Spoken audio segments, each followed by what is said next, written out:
Good evening, Barbados, good evening, Caribbean, good evening, the world. You are watching the Marcia Week Show, and we are coming to you live from Barbados. It's a wonderful, wonderful evening, and I can see that people are already logged on. Yes, yes, yes, and we are going to have an amazing show tonight. Let me tell you, we have an array of guests and speakers and researchers and activists. It is going to be amazing. I already have my, already have my book and my pen, and I've been studying. And, we all want to know what is happening to Haiti. What is happening to Haiti? Plus, we have some local issues of our own right here in Barbados. We have a republic. We are in a republic where we have no constitution. Over 3.5 years, we are a republic, the Republic of Barbados, and we do not have a republican constitution. We are still operating on the constitution from before, and so we have quite a bit happening in Barbados. We have a bail act that we're not sure if where they got the bail act from. Was it, we know it's from South Africa. We're not sure. Is it before our apartheid or after apartheid? Where did they get that from? Where did they get the contents of that from? Where did they draft it from? So many things happening right here in Barbados. But we're going to, from the top of the show, we're going to go straight into Haiti and to understand what is going on. I know you have a lot of questions, and we know we cannot trust the media to give us the correct information. So tonight we're going to delve in, and I'm going to ask you to share. I'm going to ask you to like. I'm going to ask you send it to all of your chats, everybody. All right, let's go. Let me know if you're hearing me well, you're seeing me well. It's saying here that there's something wrong with my internet. I'm using the same amount of bandwidth. So just put a note in the chat and let me know if you're hearing and seeing me well. It's good to see you, everybody. Oh, my Lord. And are we sharing? Are we liking? Yes, Les. Let me greet Jonah. Jonah has been logged on since 5:27. Yeah. Queen B, good evening. Good evening, loyal opposition. I've liked and shared. Opposition, fall in line. Change is coming. Yes, change is going to come to Barbados. And remember, when we understand that we are the opposition, it's the people, all 280,000 of us, we make up that opposition. Yes, it's the people. And when we lose our fear, they lose their power. When we lose our fair Barbados and the Caribbean, they lose their power. Oh my goodness. Queen B, you're all on. You're taking notes. We are not afraid. Oh, wonderful. Ansel, good evening. It's me. Good evening. Junie Rock, how are you doing? And I'm glad you're sharing. Everybody ready to learn? Are you ready to learn? Are you ready to hear the truth? Are you ready to understand exactly what is happening with Haiti, to remove the misconceptions? I've never been to Haiti before, and it's because I was told that it's not a great place, and I've traveled all over the world, and when I was ready to go, then it's when my Haitian friends say don't come. And I've been longing. It's a place that I long to visit. And I'm so sorry I didn't do that earlier. I don't want to leave this earth and not visit Haiti. I really don't. Hi, Judy Jiles, Jonah, Monica Inns, how are you? Diana Husbands, how are you doing, Diana? Pat Stevenson, how are you? Oh, that's Patrick Prezo, who is one of our guests, one of our panelists this evening. And he is getting ready. He's right here in the studio. I see him getting ready. Wonderful. Joanne, FX Trading, Trevor Seeley. Yes. This is the most exciting show in our gem, Barbados. Yes, it is, because we learn. We learn on the Marcia Week Show. What do? We motivate, we educate, we agitate, we mobilize Africa and its diaspora. So it has to be exciting. Ramim, good evening, Ramim. Peter King, how are you doing, Peter King? Did you all enjoy last night's show? Did anybody learn anything last night? Remember, it's about education. Anybody learn anything? Start to put in the chat. What did you learn last night? Okay, wonderful. Easy D, how are you, Easy D? Wonderful. Beverly Prescott, good evening. Good evening. Wonderful. Ryan Rock, good evening.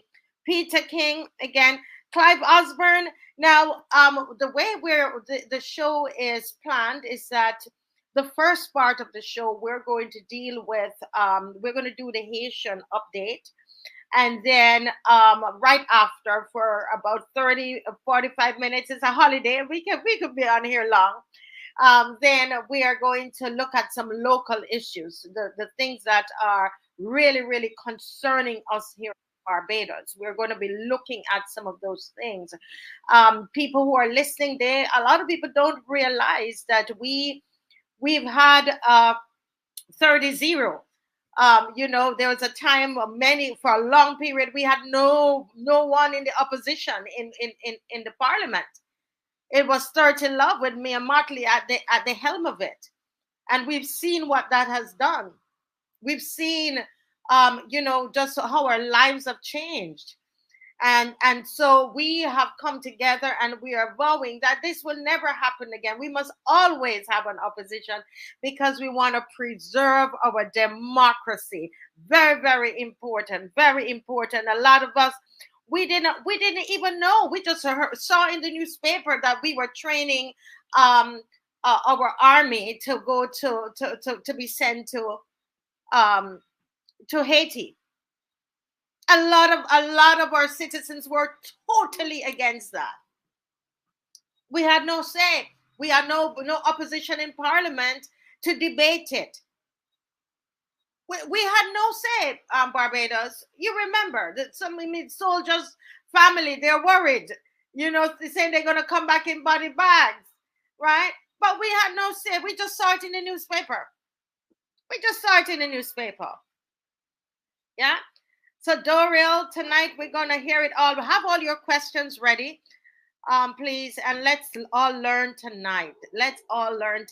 I think that it is so important that we do. Yes? Yeah. And have your questions. I promise you, you put the questions there, and we are going to try to answer the questions. Now, Yes, Paul Messiah. It is great to have legal minds break down the legality of the Constitution, and that's what we did last night, for us to understand what is happening in terms of our Constitution, and what is it what are the demands that we need to make of our government as good citizens of Barbados. All right. So at this time, you know what we do? We're gonna go right into our national anthem. Yes. So get ready for the national anthem. While you as we're doing that, we need you to continue sharing, because when we hit the road, we're going down the road. Okay. So wherever you are, let's stand for the national anthem and of Barbados.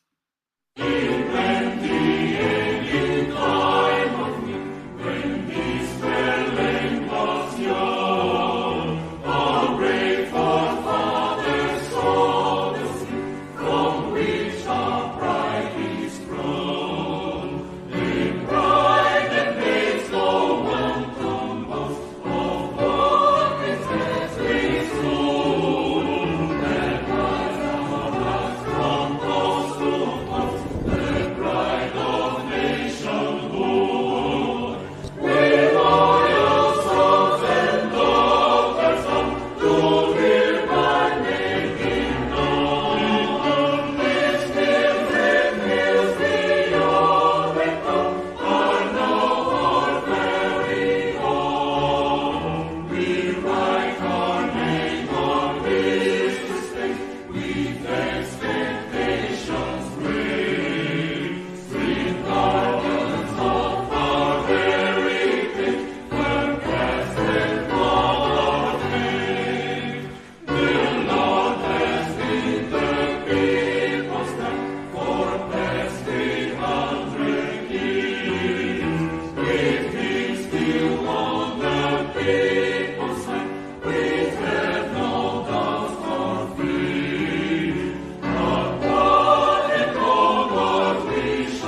Yes, strict guardians of our heritage and firm craftsmen of our faith. And what that means is that we're playing a part in our faith.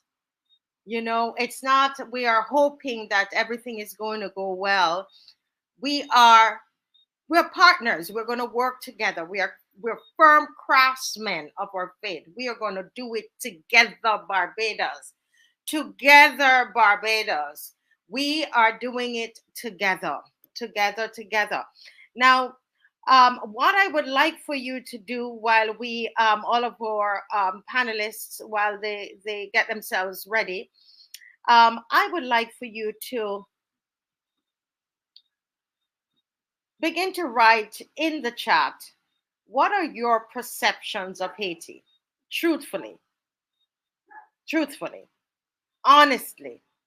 So I'm gonna be first up. I started to tell you already that, you know, it was a place where I could never see myself visiting. You know, born in Jamaica, Haiti is just right there. It's almost like you were supposed to be afraid of Haitians. Can we be real? Us here in the English speaking Caribbean, can we tell the truth tonight?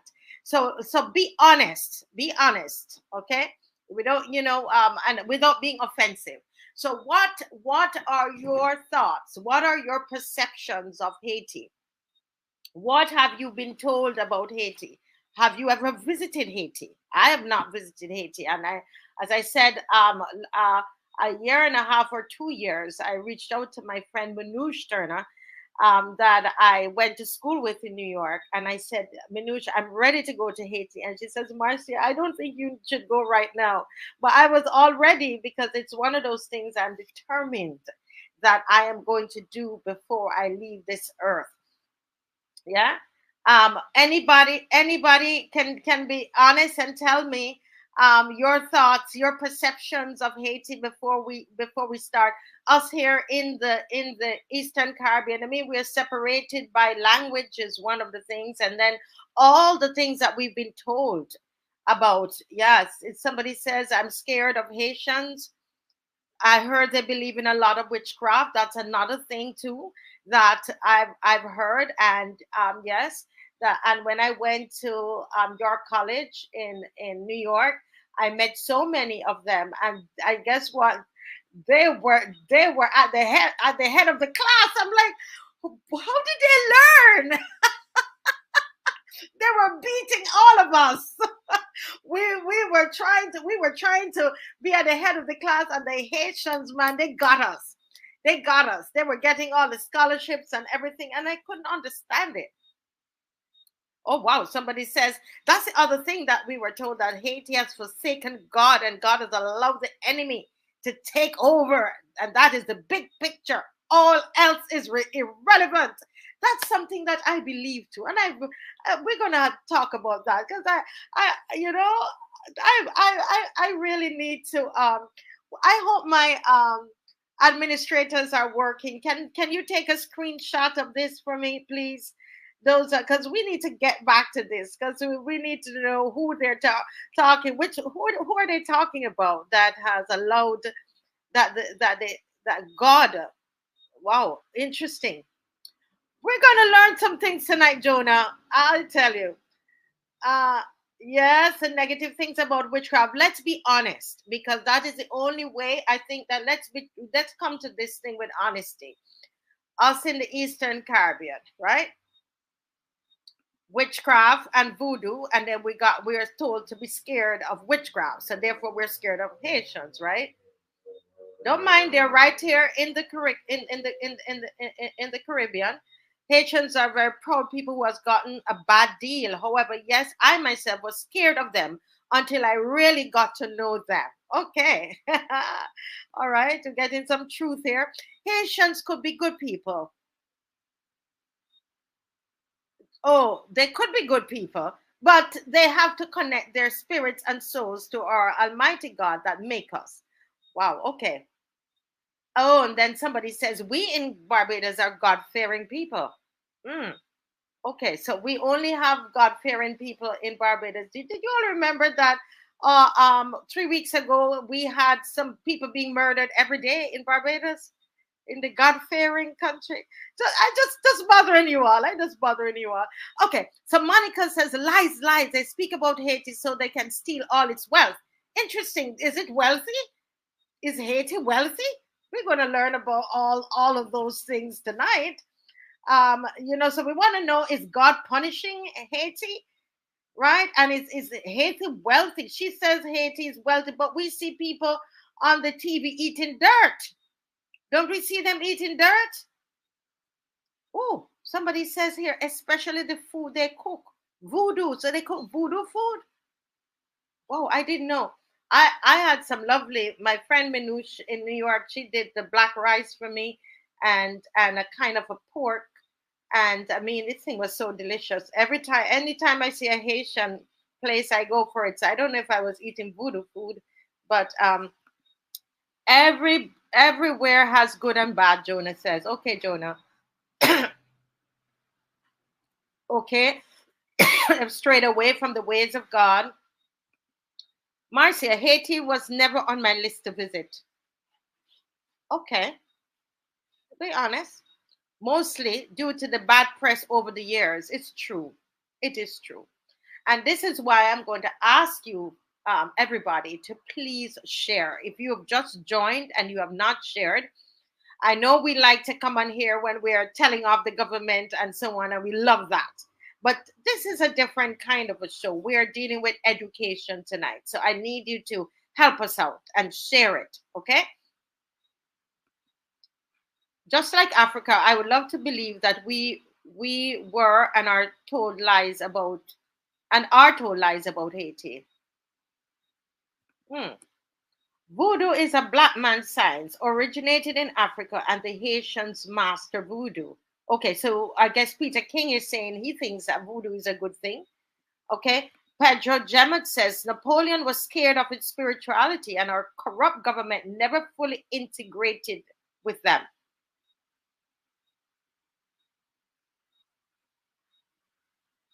Loyal Daughter says Haitians are like everyone else. It's good, and let it come out. So I know, don't say what you think that people want you to say. Really, just your perceptions, whether they're good or they're bad, whatever, just say whatever they are. As I said, I was scared of Haitians. Marcia, keep the good work. Okay, thank you. I keep the good work up. All right. Someone, Leanna Bell is saying, good night. Please do your research on voodoo nor voodoo. You have been given the white version of this spiritual practice. It is a spiritual practice. It pains you when I hear African descendants praising the white man's religion. So you're saying then that voodoo is the black man's religion. Interesting. Oh, somebody says, not voodoo food, but they are given a bad deal on the food too until I got to eat it. Especially the black rice. It tastes very nice. Very good. It's true. It's very good. Wow. Okay, someone visited Haiti. Please let us know if you visited Haiti. If you have visited Haiti, let us know, please. I visited Haiti many years ago. They are kind and beautiful people. That is rubbish, Marcia. Stop demonizing Haiti. What about the demonic Europeans who enslave other people? Are they godly? Well, we're gonna ask. Listen, Nigel, don't kill me. I was reading what the viewers were saying. But thanks, Nigel. A cab driver from Haiti drove me to work in New York. He said to me he's working to buy guns. He frightened me. Hearing him, that is one place I'm not visiting. Because the cab driver was, oh, wow, okay. Sandra Franklin said, because they have good people doesn't mean that the country is not under voodoo. Baby Doc and Papa Doc put that country under the craft. It isn't a tumor. It isn't a rumor. They're saying, oh, this person is stating it as a fact.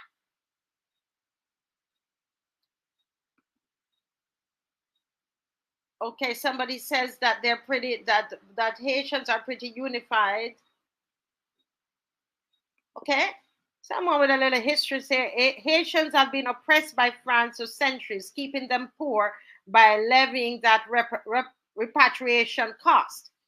Well, some people said that it wasn't France, it was God that was punishing them. So we're going to hear tonight. Um, Haiti embarrassed the French. The Americans then betrayed the Haitians. He who controls the media will always control the narrative. Well, but I think it's so important that we go into our consciousness and begin to um, think about what it is. When we think of Haiti, what are the images that we conjure up? What comes to mind when we think of Haiti?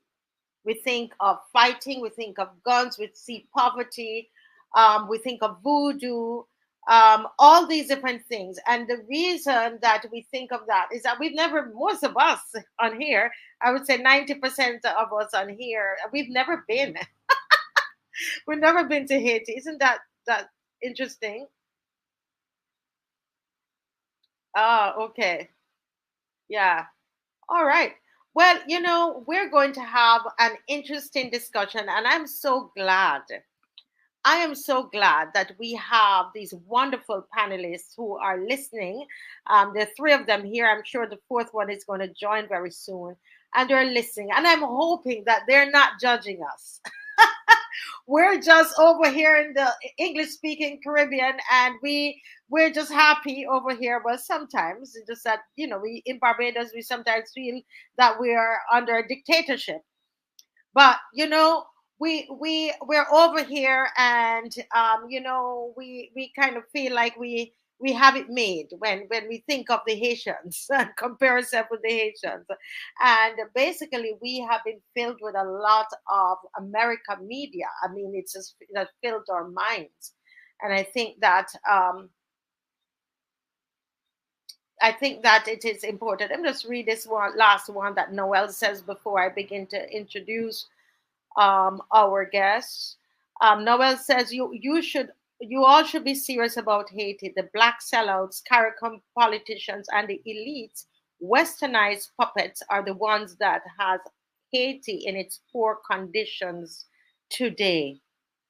Okay, somebody says we need a barbecue. Oh my lordy. Listen, you all are something else. Jonah, don't start up tonight. All right. Okay. Okay. All right, folks. Are we sharing? Are we ready? Are we sharing? Are we ready? Are we sharing? Are we ready? Now, we are going to have some of the local issues. We are going to be discussing those later this evening. Caswell Franklin, former senator and trade unionist, will be on, and he's going to talk about Mia's assault weapons ban, the dismissal of doctors in the public service, sorry, BRAV valuation of staff properties, and the rushed bail act. So all of that is going to come up later. All right. So I don't want you to run away because we're talking about Haiti tonight. Stay, stay and learn. Okay. Hi, Denise. Good night. Good night. Everybody, please share, share, share, share. Well, tonight we have with us, and this is just we just a brief, just a little bit of their bios. We are so blessed to have this quality um, lineup here tonight. And the first is Miss Eugenia Charles. And she was with us the other night. And every time she said something, you all were messaging me, Marcia, can you bring her back? Bring her back. Well, she's Haitian. She's Haitian, but you wanted her to come back. She's a radio host, a political analyst, a social justice activist, and a co-editor.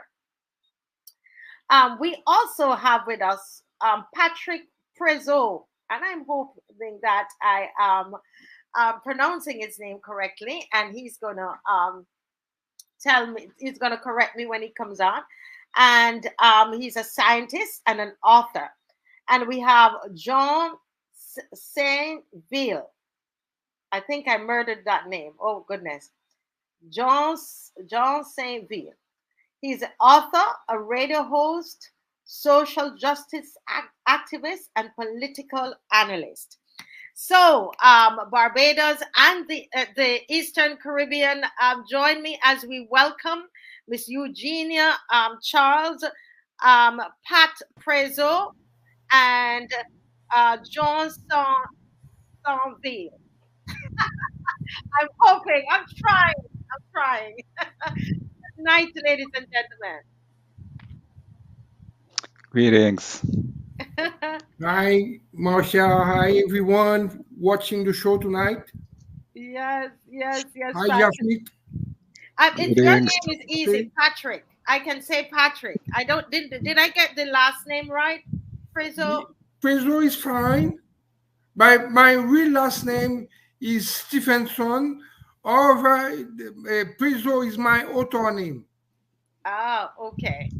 All right. So I can say Patrick. Patrick. That's great. I get there. I get there. By Um, the way, I'm living in the same city. Living in Ottawa, in the same city than Jafrik. I see him often. Yes. ah, okay. So your counterparts. That's wonderful. Kind of. Yeah. So John, I think I got John right, right? Jean, yes. John Saintville. Jean. Jean Saint-Ville, yes. I That's pretty did. good. You Yes, get it. I did a little French. I feel good. I'm ready to visit Haiti now. And of course, our lovely Eugenia Charles. It's a pleasure to have you all here tonight. Miss Charles, you started this ball rolling. You came on, and people were messaging me on my phone, and they were in. Marcia, can we get her back? We want to learn more. You kind of whet her appetite there. Well, lady and gentlemen, you would have heard some of the comments that people were being, very open and honest, and sharing how they really feel, based on what they were told. As I said, majority, only one person on here tonight said that they have not, that they visited Haiti. But we all have our perceptions, we all have our beliefs, we all have, based on the media. You were hearing some of what was being said. Miss Charles, let me go to you first. As a Haitian, before you answer me intellectually, I want to know, how did it make you feel when you heard those comments? Greetings, everyone. Greetings, Marcia. Bonsoir, tout haïtien captain D. Greetings, Jean, Patrick. Son plaisir pour nous rencontrer. How did that make me feel? Don't judge the book by its cover until you open those page and begin reading. Don't say anything bad about the other or what's written inside of it. Until you have visited Haiti, until you've been touched by the spirits of Haiti, don't judge Haiti. Yes. That's what I And said. that's what you feel. Was there ever any, you've lived outside of Haiti as well, and was there ever a time that people would make comments and it made you, you got upset about it, or frustrated? Was there ever a time like that, Miss Charles? Oh, most definitely. Oftentimes when people look at folks, and then the stories from those of us who came to the state through boat, they say, "Oh, those boat people, or those people who carry AIDS."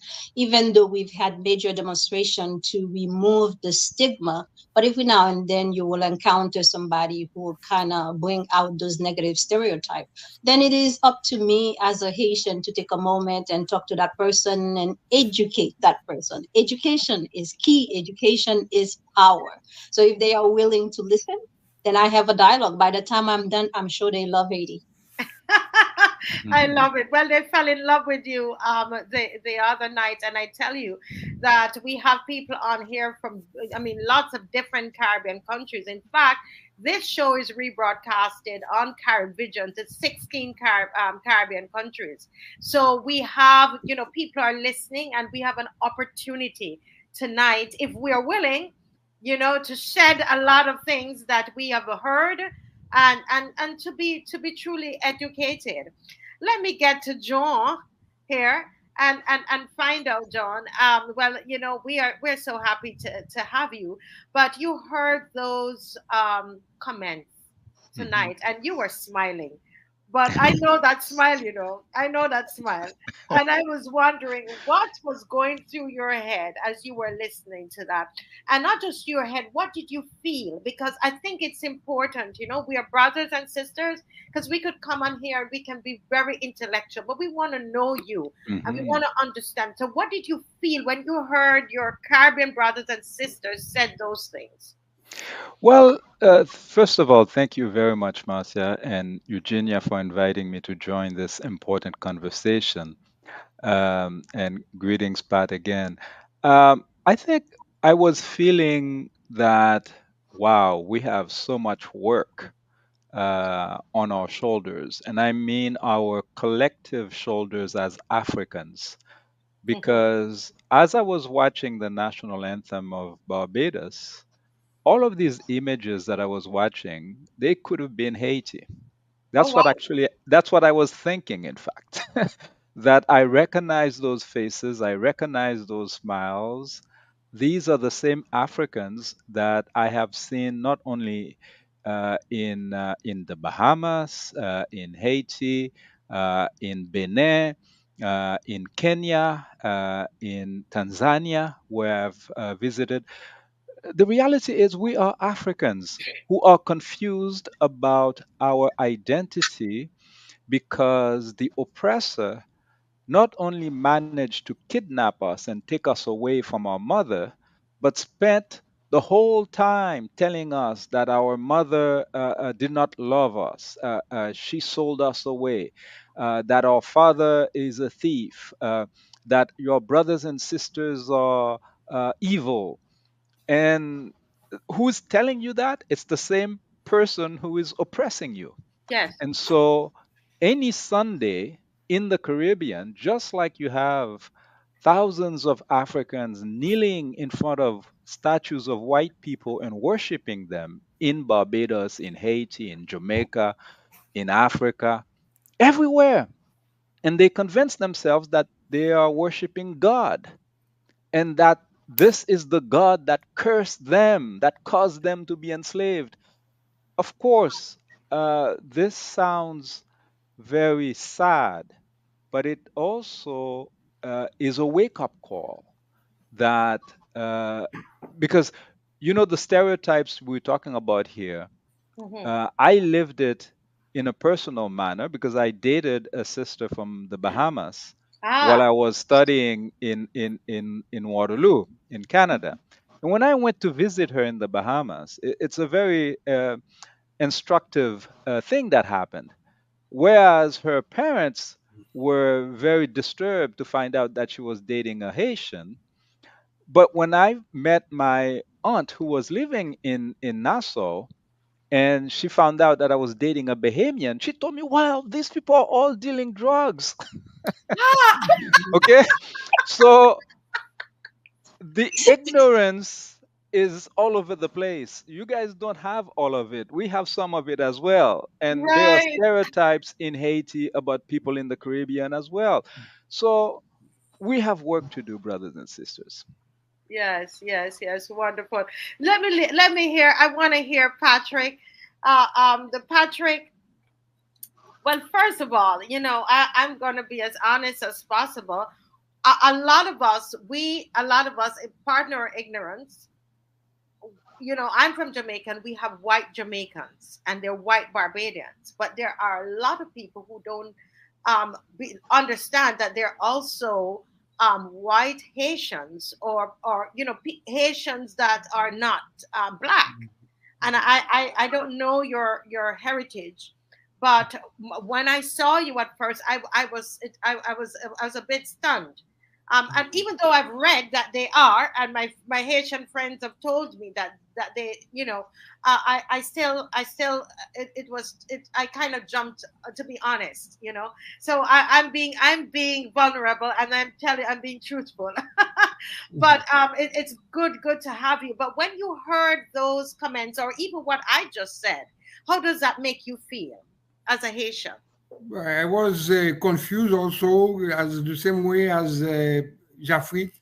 As he said, we need to learn more about the facts and educate ourselves. I was also confused about the statements about the voodoo. Not all Haitians are voodoo practitioners. Actually, I did some research. I'm a scientist by trade. Yes, sir. So when I make statements, I usually refer to the facts or things that could be proved or to the data. For example, there is some research that have been done by the Latin American Observatory that shows that 70% of Haitians do not practice voodoo or do not declare themselves as practicing voodoo.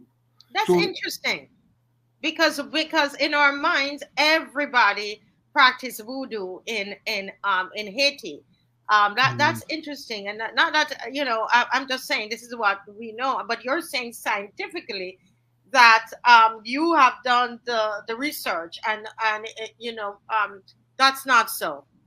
that not so. The majority of Haitians are call themselves Christians, and in surveys they do declare themselves as Christians from the different denominations.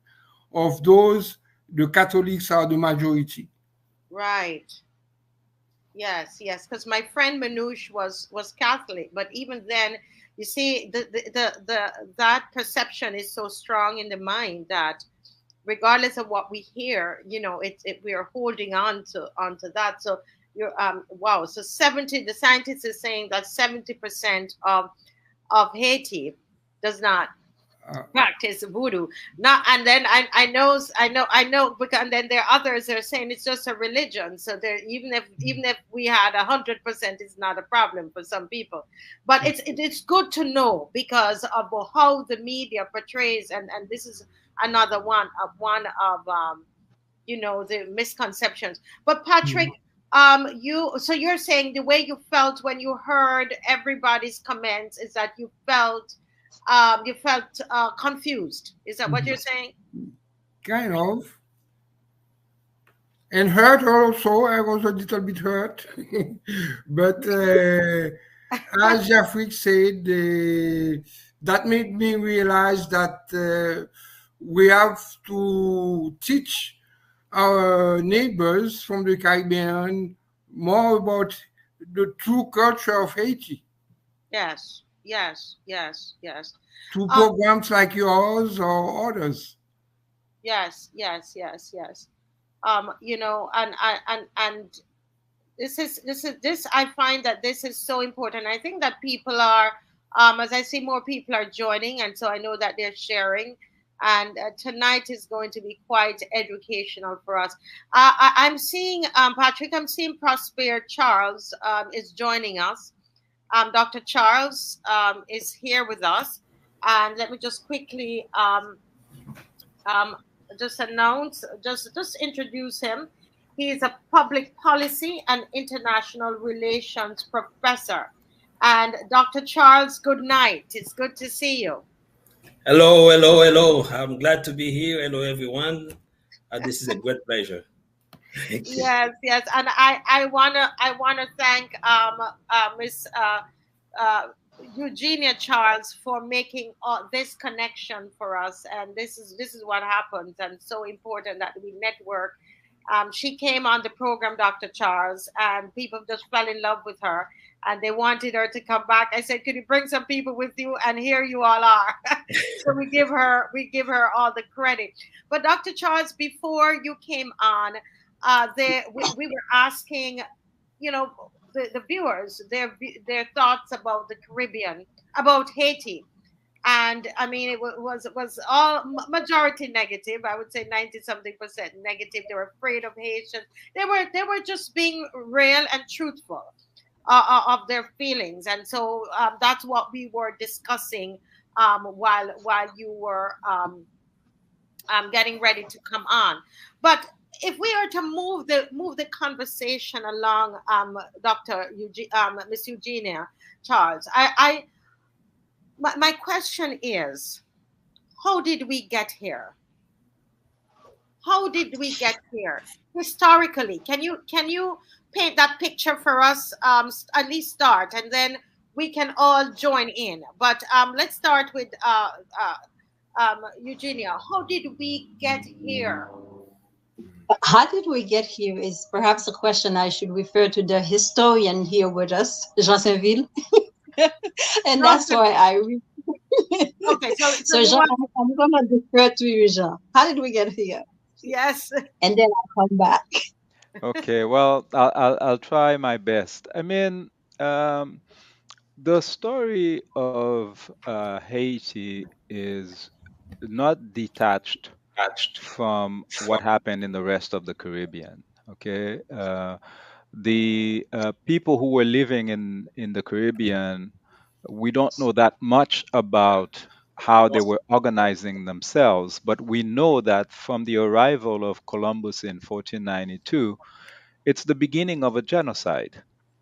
And that genocide affected not only the First Nations people who encountered the Europeans, at first the Spaniards who arrived first, and then the British and the French, but uh, Africans who were kidnapped from mostly the west coast of Africa started arriving from 1499, and the first settlements in Haiti were the theater of struggles by the Arawak speaking people, but very quickly the Maroons, who Yeah. organized throughout the Americas, including Brazil, Haiti, Jamaica, everywhere.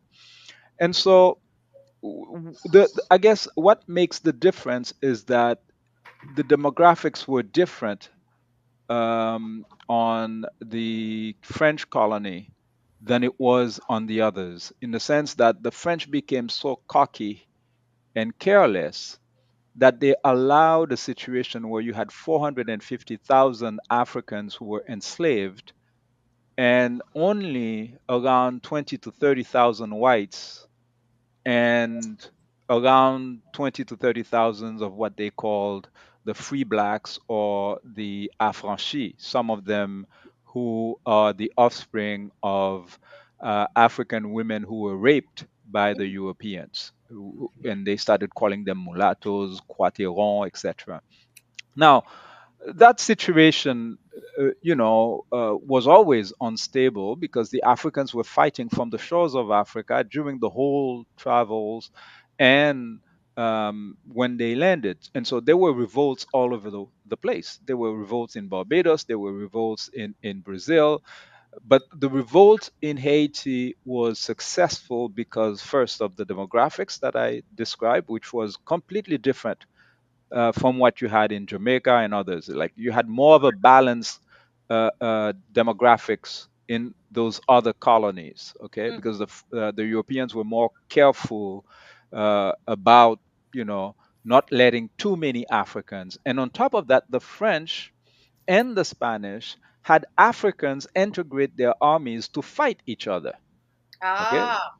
So at a different time, for instance, and sometimes people forget that the British also occupied parts of Haiti. In Mhm. fact, in the War of Liberation of Haiti, there are 55,000 British soldiers who perished, who were beaten by the Africans. So it's not just the French who got a beating from the Africans of Haiti, Mhm. it's the French, the Spanish, and the British, all three of them. Wow. And I can tell you that they weren't beaten by Agwetawoyo, Ezili Dantor, who are the spirits of voodoo. They were beaten by men and women. Okay, the Okay, so same. you're saying it's prowess, it's war, it's fight, it's It's strength, it's it's it's it's it's fight. military. It's intelligence. It's courage. It's because these Africans had nothing to lose. Mm. Okay, the French were fighting to steal gold. They were fighting so that they can find the treasures that they heard that Toussaint Louverture had hidden someplace. The Africans were fighting so that they can reunite with their sons and daughters who were kidnapped by British speaking Europeans who had taken them to the island of Jamaica, who had taken them to Canada, who had taken them to the United States. So after the Haitian Revolution was successful, the first order of business was family reunification. And that's why when I hear these comments that we were listening to a few minutes ago, I realize these are my cousins who are talking, not realizing that we are cousins. I Yes. did my genealogy research. I have many cousins in Jamaica. They're probably the ones who are afraid of Haitians. Okay? So this is telling intellectuals in the Caribbean we got work to do. Okay? Because now we have become so in love with our oppressors that we are afraid of our own image in the mirror and we trust the enemy. Yes. But Okay? can I ask you a question there before I I go to Dr. Prosper Charles to see if he has anything else to add to this to the history. Let me ask you something. You said that the Haitians they fought the Spanish, the French, and the British. What I didn't hear was what was the population of black people at that time in Haiti? Yeah. So in 1791 were the time the beginning of the revolution. But again, like I said, this is like what people accept as a convention. You can't really talk about the beginning of a revolution because people were always fighting, always Mhm. resisting from the shores of Africa. But Yes. because there was this big revolt in 1791, okay, the nights of 14 and 15 of August 1791, and that's where there was a meeting of people from various plantations who organized the revolt. That's where they timed the beginning. At that time, we're talking about 450,000 enslaved Africans, Mm-hmm. around 20 to 30,000 whites, and around 20 to 30,000 of what they call the affranchis, the people who were freed for several generations. Because the rule on the plantations was that only Europeans could not be enslaved. Everybody else could be enslaved by everybody else. Okay? Okay. And so now some of these leaders of the revolution, such people like Toussaint Louverture, Henri Christophe, Jean-Jacques Dessalines, these were soldiers in the armies of the French when the French were fighting the Spanish on the same island, Yes. okay, or fighting the British. So they were now using the same weapons and the Ah. same tactics as the Europeans. And that's why they were able to beat them Aha. because they were more numerous and their motivation Mm-hmm. was noble. And on top of that, at the time of the success of the Haitian Revolution, the majority of the population was not born in Haiti, but people who had just arrived from West Africa, and some of them were coming from kingdoms where they were well trained soldiers. So Aha. people who've watched films like 12 Years, not 12 Years a Slave, but recent film Wakanda. about no, the women soldiers from The women king, yeah, the woman uh, king. Mhm. yeah, the women king, exactly. Mm. So some of these people, in fact, the person who trained Dessalines was from the Amazon kingdom, Mm. Grand Toya. It's a woman who trained Dessalines. So the whole family was involved, okay, because they knew there was only once they made the decision to revolt, the Europeans were going to commit a genocide. That was the order of Napoleon Bonaparte to kill every black over 14 years old. And Mm-hmm. so that's why not only did all the men and women get involved, but also Yeah. the children got Wow. involved in fighting the Europeans and chasing them out of the island. And of course, this also means that as soon as this revolution was successful, all of the other Europeans knew that they had to be on guard. And so The British were watching because they had slaves in Jamaica, right beside Haiti. Okay. The Spanish had slaves in Cuba, in Puerto Rico. So Haiti was isolated. And one of the major weapons that the Europeans used against Haiti, okay, not only did they gang up together when they were attacking Haiti throughout the 19th and the 20th century, and to this day, okay, if you look at what's happening in Haiti today, it's a coalition of white nations that are using the CARICOM, okay, but it's really the United States that's running the invasion of Haiti today. Your microphone is Yeah, I'm off, sorry. We're Marcia. gonna get there. We're gonna get there. Hold it. But this is really this for me. This is like a plate of food. It's I mean it's so clear and I love it. I love it. Let me go to Dr. Prosper Charles. Dr. Prosper Charles, welcome again. Is there anything that you want to add to this lovely dish that we're presenting here? This big feast of history that we're presenting here. Is there anything that you want to add? I will add only this though.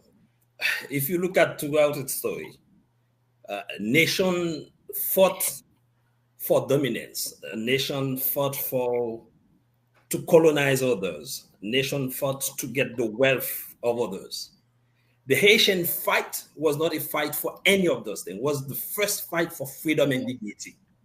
Oh There was wow. one nation who stand in the entire Caribbean against all of them who want to get the resources, hit resources and all of that, and said, no more. We were fighting for people. We were fighting for race relationship. We changed that concept of Black could not fight for freedom, for dignity, for anything.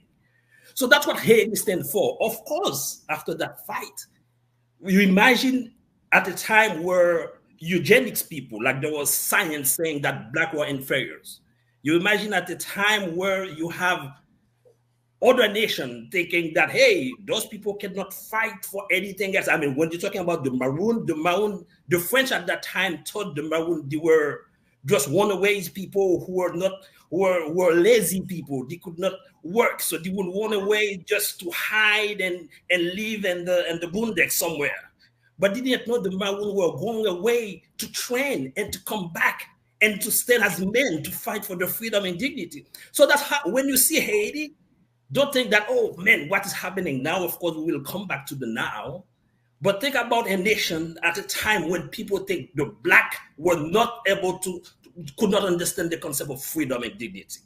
And you have a nation in the entire Western world that stand and said no more. That said, hey, we are people too. We are human. We are not there to colonize any nation. We are not there to steal the wealth of any other people, but just to stand as men. So that's what I said into the story. And that history is come back to haunt us. What you're seeing now is a continuation of what happened before.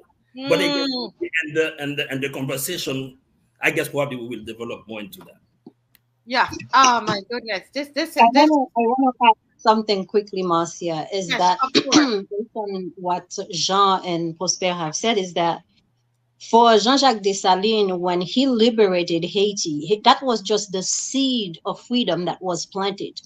His final objective was to stop slavery at its roots core, which is Africa. So that's why Haiti has become such a threat to those big nations, because it's ready to dismantle their economic power.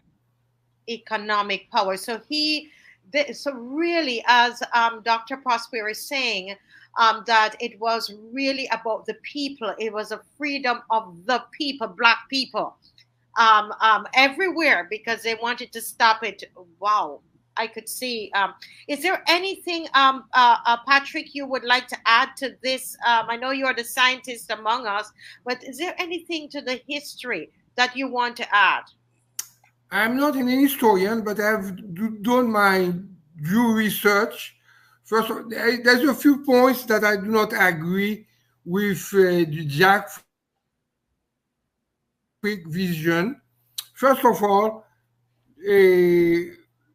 the idea that all the mulattoes where the offspring of rape is the false concept. The women of color, few women, were very researched in the colony because there were more free women than white men on the colony. And they were regarded as and very attractive.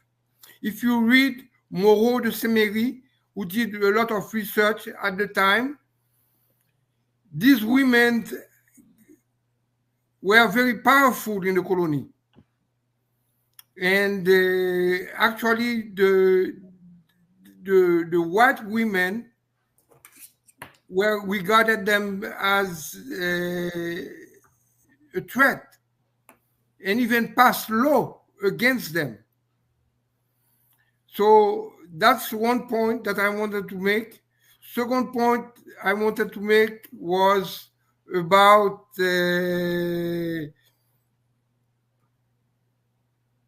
my own descendancy. I did some genealogical research. Yes.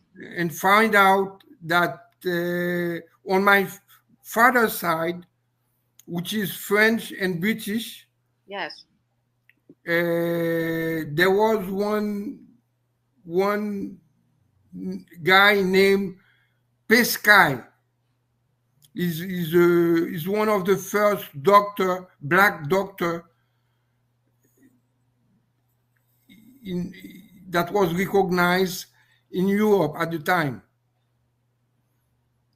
If you do a research on François Fournier de Pescaille,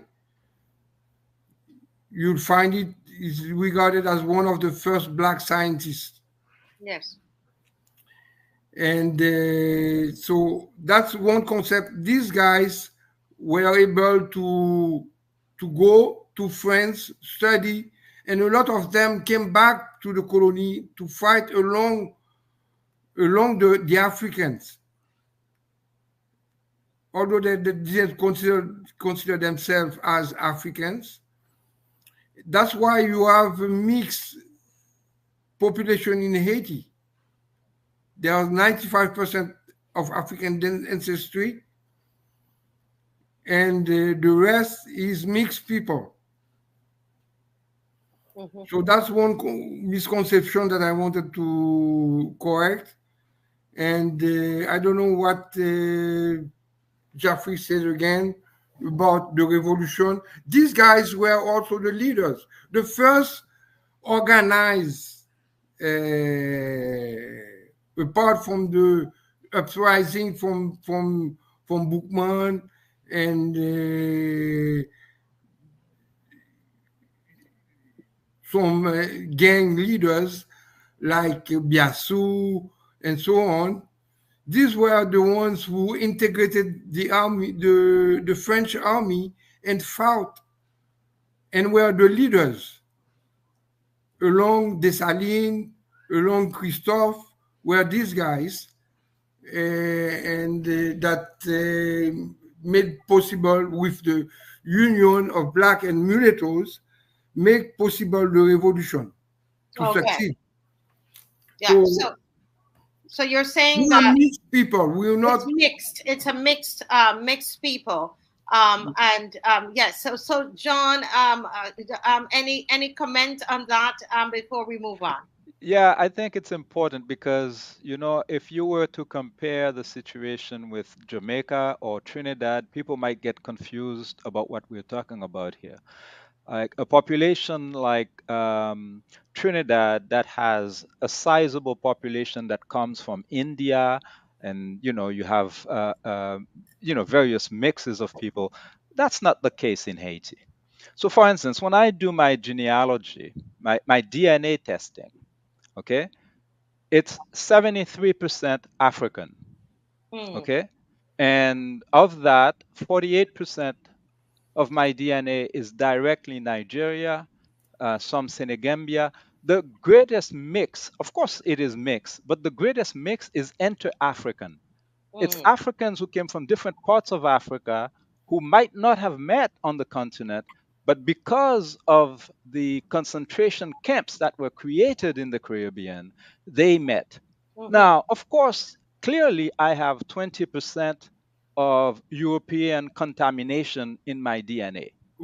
And I will call it contamination because the most of it was rape. Of course, once you had a population of mixed race people born out of the rapes, then you started to have them mixing with each other. And these, of course, are not situations of rape. And of course, in any history that you're talking about, you cannot account for all of the rare cases, such as, for instance, the guys of Jeremy, um, um, who wrote The Three Musketeers, where it's a rare case where it's actually the male that was African and the female was European. That also existed, but these are rare cases. And it's not something that was only arriving in Haiti. In the whole of the Caribbean, light skinned Africans that you see, okay, they are not the result of love. I'm sorry. The situation that we had in plantations, okay, was a situation of power, okay, and the Europeans, they arrived there mostly men, and the women, the white women were raping African men as well. There were African men who arrived from these countries where they were very tall, you know, like Mm-hmm. and very virile, and they would put them in a house and send women to them the whole day to produce workers on the plantations. So, unfortunately, because of how the rest of the Americas created dictatorships that were mulatto dictatorships, including in Haiti after 1806, in the rest of, like, Miranda, Bolivar, all of these guys, they refused to honor their commitment to Haiti. That is, Haitians helped them and demanded that everywhere they are successful to abolish slavery. They did not do that. Okay, Bolivar freed his own personal slaves but maintained the system of slavery. Because of that, all of these countries created myths about, the fact that, oh, we are a mixed population. Haiti is 99% African. There's no mixed population. Okay? Yes, the richest people in Haiti are white. That's a different thing that we need to discuss later Yes. on to understand how that happened. Yes. Well, I mean, well, we have a little different view there, but that's quite fine. That's quite fine. Let me get to Miss Charles. Miss Charles, so here we are. The revolution occurred, and there's much jubilation. There's celebration. There's a first free black country. What went wrong? There's some people when you listen to them, they said, "Oh, but it wouldn't last. It's black people. Their leadership is bad. They don't know how to lead anything." What really happened? Why is it? Why? Well, after all of that, such great, I mean, unity, yes, coming together, the power of the might of the people. I wrote here the intelligence, the courage, the might of the Haitians. What happened after that, Eugenia? But I think it's not after we gain our independence. It wasn't just a jubilation. Dessalines went straight to work to build a nation from scratch Mm-hmm, by establishing policies for the military and how they should behave themselves and the way the government should be established and handled by establishing the constitutions and begin to look for opportunities outside to establish diplomatic relationship for Haiti. Our trouble started when Dessalines started seeing corruption, something that we are dealing with nowadays in every nations and mm-hmm, every local government, all the way to the top of the federal government. There is corruptions. So he started noticing the corruptions. And then, of course, the people who had to work the lands, who fight for the country to become an independent nation, what was going to become of them? And those who felt that they were more privileged they wanted to grab the lands, and Dessalines wanted to do reform to make sure that the people who fought for our independence, that they are able to get access to the land to work it. And then there, and greed is the problem. And so greed is what put us where we are today. So Dessalines was assassinated because of the policies he wanted to be implemented. And of course, Pétion took the realms of power, and from there changed our constitutions, giving us this new constitution. And there we are still dealing with the era of Alexandre Pétion. And what were some of those changes in the constitution you think, Ms. Charles, that would have led to what we're seeing today? Because you made mention of that. And I'm asking because we have a leadership in Barbados at the moment, and every time they want to go to change the constitution, from the time they've come in, they're trying to change the constitution. In fact, in Barbados right now, we are a republic, but we don't have a Republican constitution, not as yet. So I'm curious about that. What are some of the changes? Under Dessalines, Haiti was an empire. Under Pétion, Haiti became a republic. So the constitution that was established for us on May 20, 1805, was a constitution that certainly recognized every Haitians as being Black, regardless of what your skin complexion was. During the revolutions, we did have Polish who fought with us, and other foreigners who stayed. They all became Black people. So there was not an issue of color to create inferiorities among us. We were supposed to be all Haitians to work and have profession, but most of all to be soldiers. So whenever a country decide to come invade the nation, that it wasn't going to be one Haitian, it was going to be all Haitians who were going to stand together to defend the nation. And Dessalines took a lot of time to build a lot of fort throughout the nations to make sure that the nation was protected, because he knew that the predators will come back to attempt to enslave Haiti again. Wow. So, but when he was assassinated in 1806, the constitution was eliminated by Pétion. He created a new constitution.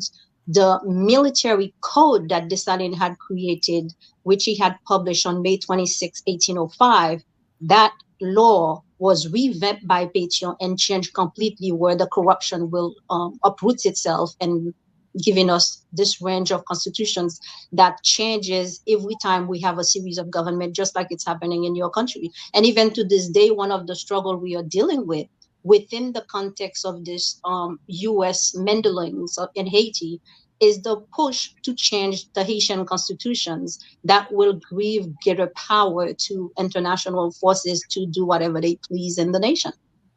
Wow. That is very, very, very interesting. Dr. Prosper, Eugenia talked about the greed that took over, the fighting for the land, etc. Can you talk to us about what were they fighting over? So talk to us about the wealth of Haiti. So here it is, they're now, an independent nation. They have so much. What is it that they have so much of? We see them on TV and they're eating dirt cakes, okay? What is it that they were fighting for? Can you tell us about that? Tell us about the wealth of Haiti. So, before I even get there, let me try to answer the question, what went wrong? Because you asked what went wrong just after the independence, right? Yes. And I think Eugenia gave you part of the answer, which is wonderful. But to know what went wrong, you have to know the Dessalines that she talked about, and all the leaders like Toussaint. You are the people who have the blueprint of Haiti. Remember, Haiti was a slave country. We're talking about enslaved people, 400 years of slavery. Those people were not administrators. They were not public, did not know any concept of governance. They were slaves. So when Dessalines and Toussaint came out with that blueprint, the idea of creating a nation, a free nation that has wealth way before, the country become independent. Like the Haiti has feed more than 40% of the entire Europe. We're getting their resources from Haiti. So, but when the leader of Haiti, like Toussaint Louverture, and well, Toussaint Louverture never really had a chance after the independence, it was probably more Dessalines, who were kind of had a blueprint to see what kind of nation that he want to build. But look at 2 years after the independence, Dessalines was dead. Dessalines was dead and replaced by the mulatto that you see Seville were talking about. The mulatto were really fighting with Dessalines at some level, but they didn't have the idea of the nation, the type of nation that Dessalines wanted to build. So here we go. You have after the Haiti independence, you have about 25 years of ruling by mulattoes people. Mulatto who fought with Dessalines for sure, but didn't have that concept of nation. They were there. A lot of them were there and said, hey, listen, the French people were our fathers. So the lands, the things that are in Haiti still belong to us. And the black people were fighting with Dessalines, were relegated to the countryside. They said, hey, you guys, you can have your freedom, but you do not have resources. I mean, like you see in the US, the concept of ghettos, right? After the US liberated a lot of black African in the South, a lot of them came to New York or came to other places, and then they put them in the ghettos with no resources, with no means to survive. So that's what happened in Haiti just after the independence, right? But remember, so also 2 years after the independence, you have the first country who has embargo in the Caribbean was Haiti. 2006 from 1806 to 1820 or something like that, to 1810, about 4 years. Why embargoes? Embargoes say, hey, you fought, you have independence, you have resources, but we're gonna encircle your land. You're gonna encircle the country, so you cannot sell your product to any outside. You cannot sell your product to French anymore. You cannot sell your product to Spain, to whatever. The type of embargo. So hold a minute, Dr. Prosper. You're saying that there was an embargo on Haiti from the Caribbean. Oh, I mean, from the entire, listen, like Seville was saying, and the Caribbean at that time after Haiti independence, you have Spain, who still control east of Haiti, like the Dominican and all the way to Cuba. You have the English and Jamaica, and you have even the German who came around. There was that coalition encircling Haiti to not have any outside relationship with any relationship with the outside world. And mostly in the United States, I remember the planter in the south of the United States were so afraid of resources from Haiti. I mean, that resources, the agricultural resources, will affect the product in the US. And they asked Jefferson at that time to please put an embargo on Haiti to destroy that national production. So we're talking about 2 years after the independence, a country that came out of war, like where a lot of things were destroyed. But here you go, you have the entire Western civilization encircling that country, not able to do business with the outside world.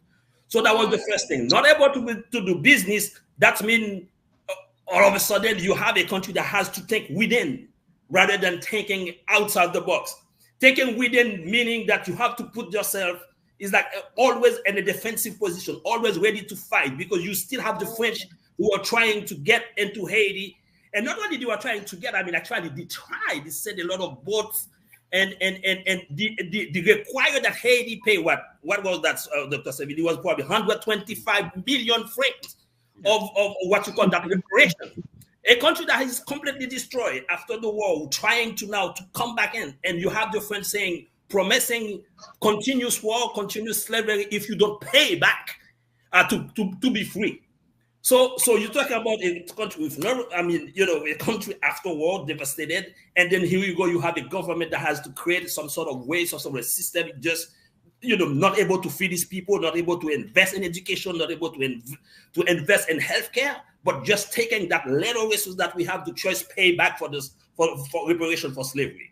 So that's what happened just after that independence. And that will have ramification until today, because we did start from the wrong. We did start from the wrong foot.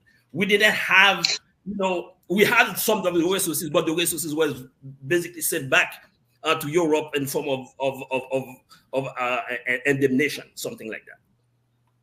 Yeah. I want to make some correction for Dr. Charles Marcia, if you would allow me. The 1805 Constitution that Dessalines left us is the blueprint for Haiti.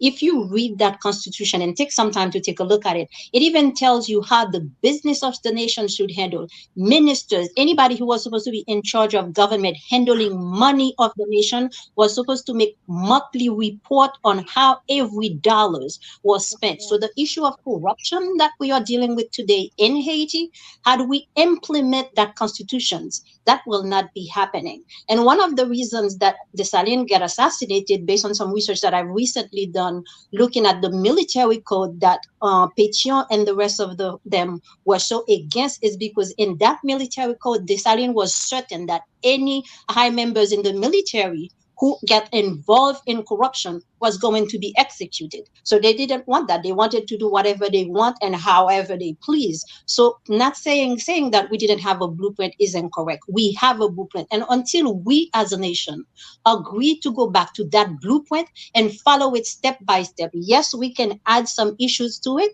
because we are living in a current day. We want to modernize to a level. But until we go back to that constitution, follow it, respect it, we are not going to have the Haiti we seek. That's the And as dream. far as Toussaint was taken out of Haiti in 1802. So Dessalines led that revolution and giving us our independence. Toussaint, yes, he's the mastermind, a diplomatic man who set up the stage for Dessalines to bring forward Haiti to freedom. Yes. Just to add one quick thing. So I'm not saying that we didn't have the blueprint. I said Dessalines had the blueprint. So just after Dessalines passed, the Pétion, the Bolivar, the Boyer, all those people did not have, they were not on the same page with Toussaint. So Dessalines, had we had Dessalines after the revolution for 25 years, we will not have the Haiti that we have today. Because Haiti, Dessalines wanted to build the country. The people Yeah. who succeeded him, they were not on the same page. Yes. That's all I'm saying. Let Yeah. me ask before you go, John. Let me ask. Someone is asking a question here, and I didn't catch the name of. You said the mulatto in 1806 who, after this Saline was what's the name of that Pétion. person? Alexandre Pétion. I typed it in the comments section. In the comments. Okay, so it's Yeah. there. So Alexandre Pétion or Alexander Pétion.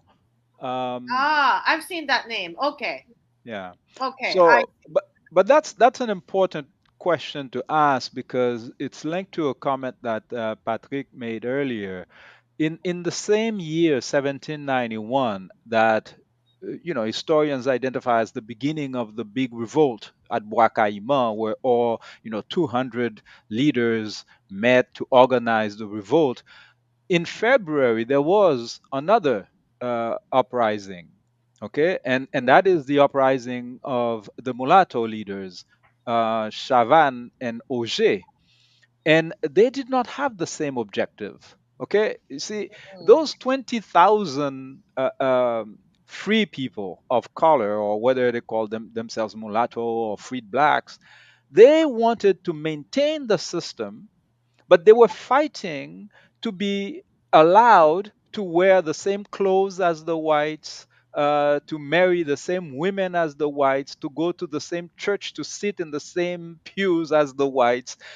That's what they were fighting for, and to continue to own slaves. And it's because the whites did not want to share their privilege. They said, no, no, only white is white. If you are missing, some white chromosomes, too bad, you're not white. And they killed Auger and Chavan in February.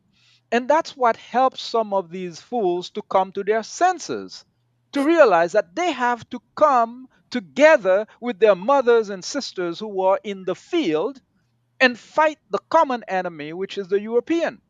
And that's why when the revolt happened at the end of 1791, they came together and said, okay, let's fight together. But they were never sincere because in the Dessalines constitution, if you look at the days that were identified as sacred days to celebrate, there's only one thing that is singled out: agriculture as being the noblest of art. They call it an art. Okay, and they put a day aside to celebrate agriculture because Dessalines was focused on food security because he understood we are encircled by enemies, we are in an island. Mm. We Mm. cannot allow ourselves to become lazy and not produce food for ourselves. So he elevated agriculture. The first things the fools do after they kill Dessalines is to put all of their energy to try to get white approval. Okay? So they start courting the Vatican, okay? The Catholic Church. They're courting the French. Pétion was in communication with the King of France, begging for recognition. And Christophe, who is another black, was so angry at Christophe, he separated and created a kingdom in the north of Haiti. And the French sent 3 spies in 1814.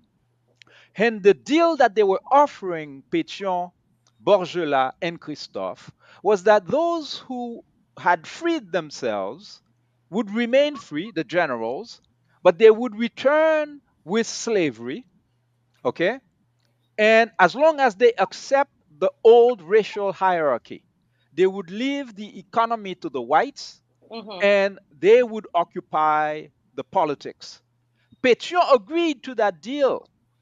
Okay? He never admitted it in public, but Christophe was publishing his communication with the French and showing that no, this fool is betraying us. And that's why in 1825, Boyer agreed to pay the French that 150 million francs, which is the equivalent of Mm. 8 years of the French national budget. There's Wow. no way. So they basically paid for Haiti more than Louisiana, 10 times more than Mm. Louisiana, Mm. which when Napoleon gave up Louisiana to the United States, the size of the United States became 3 times.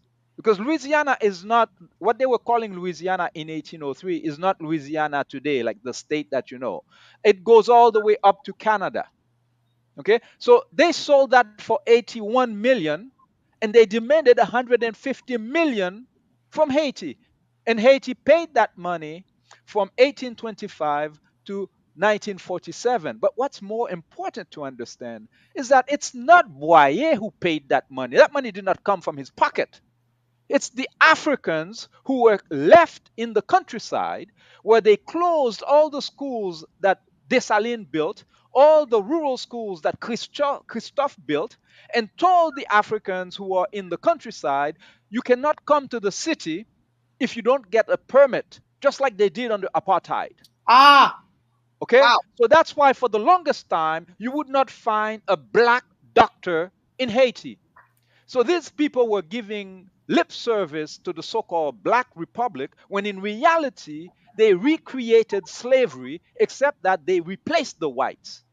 The mulattoes became the new whites, and in the Haitian army, all of the officers would be light skinned.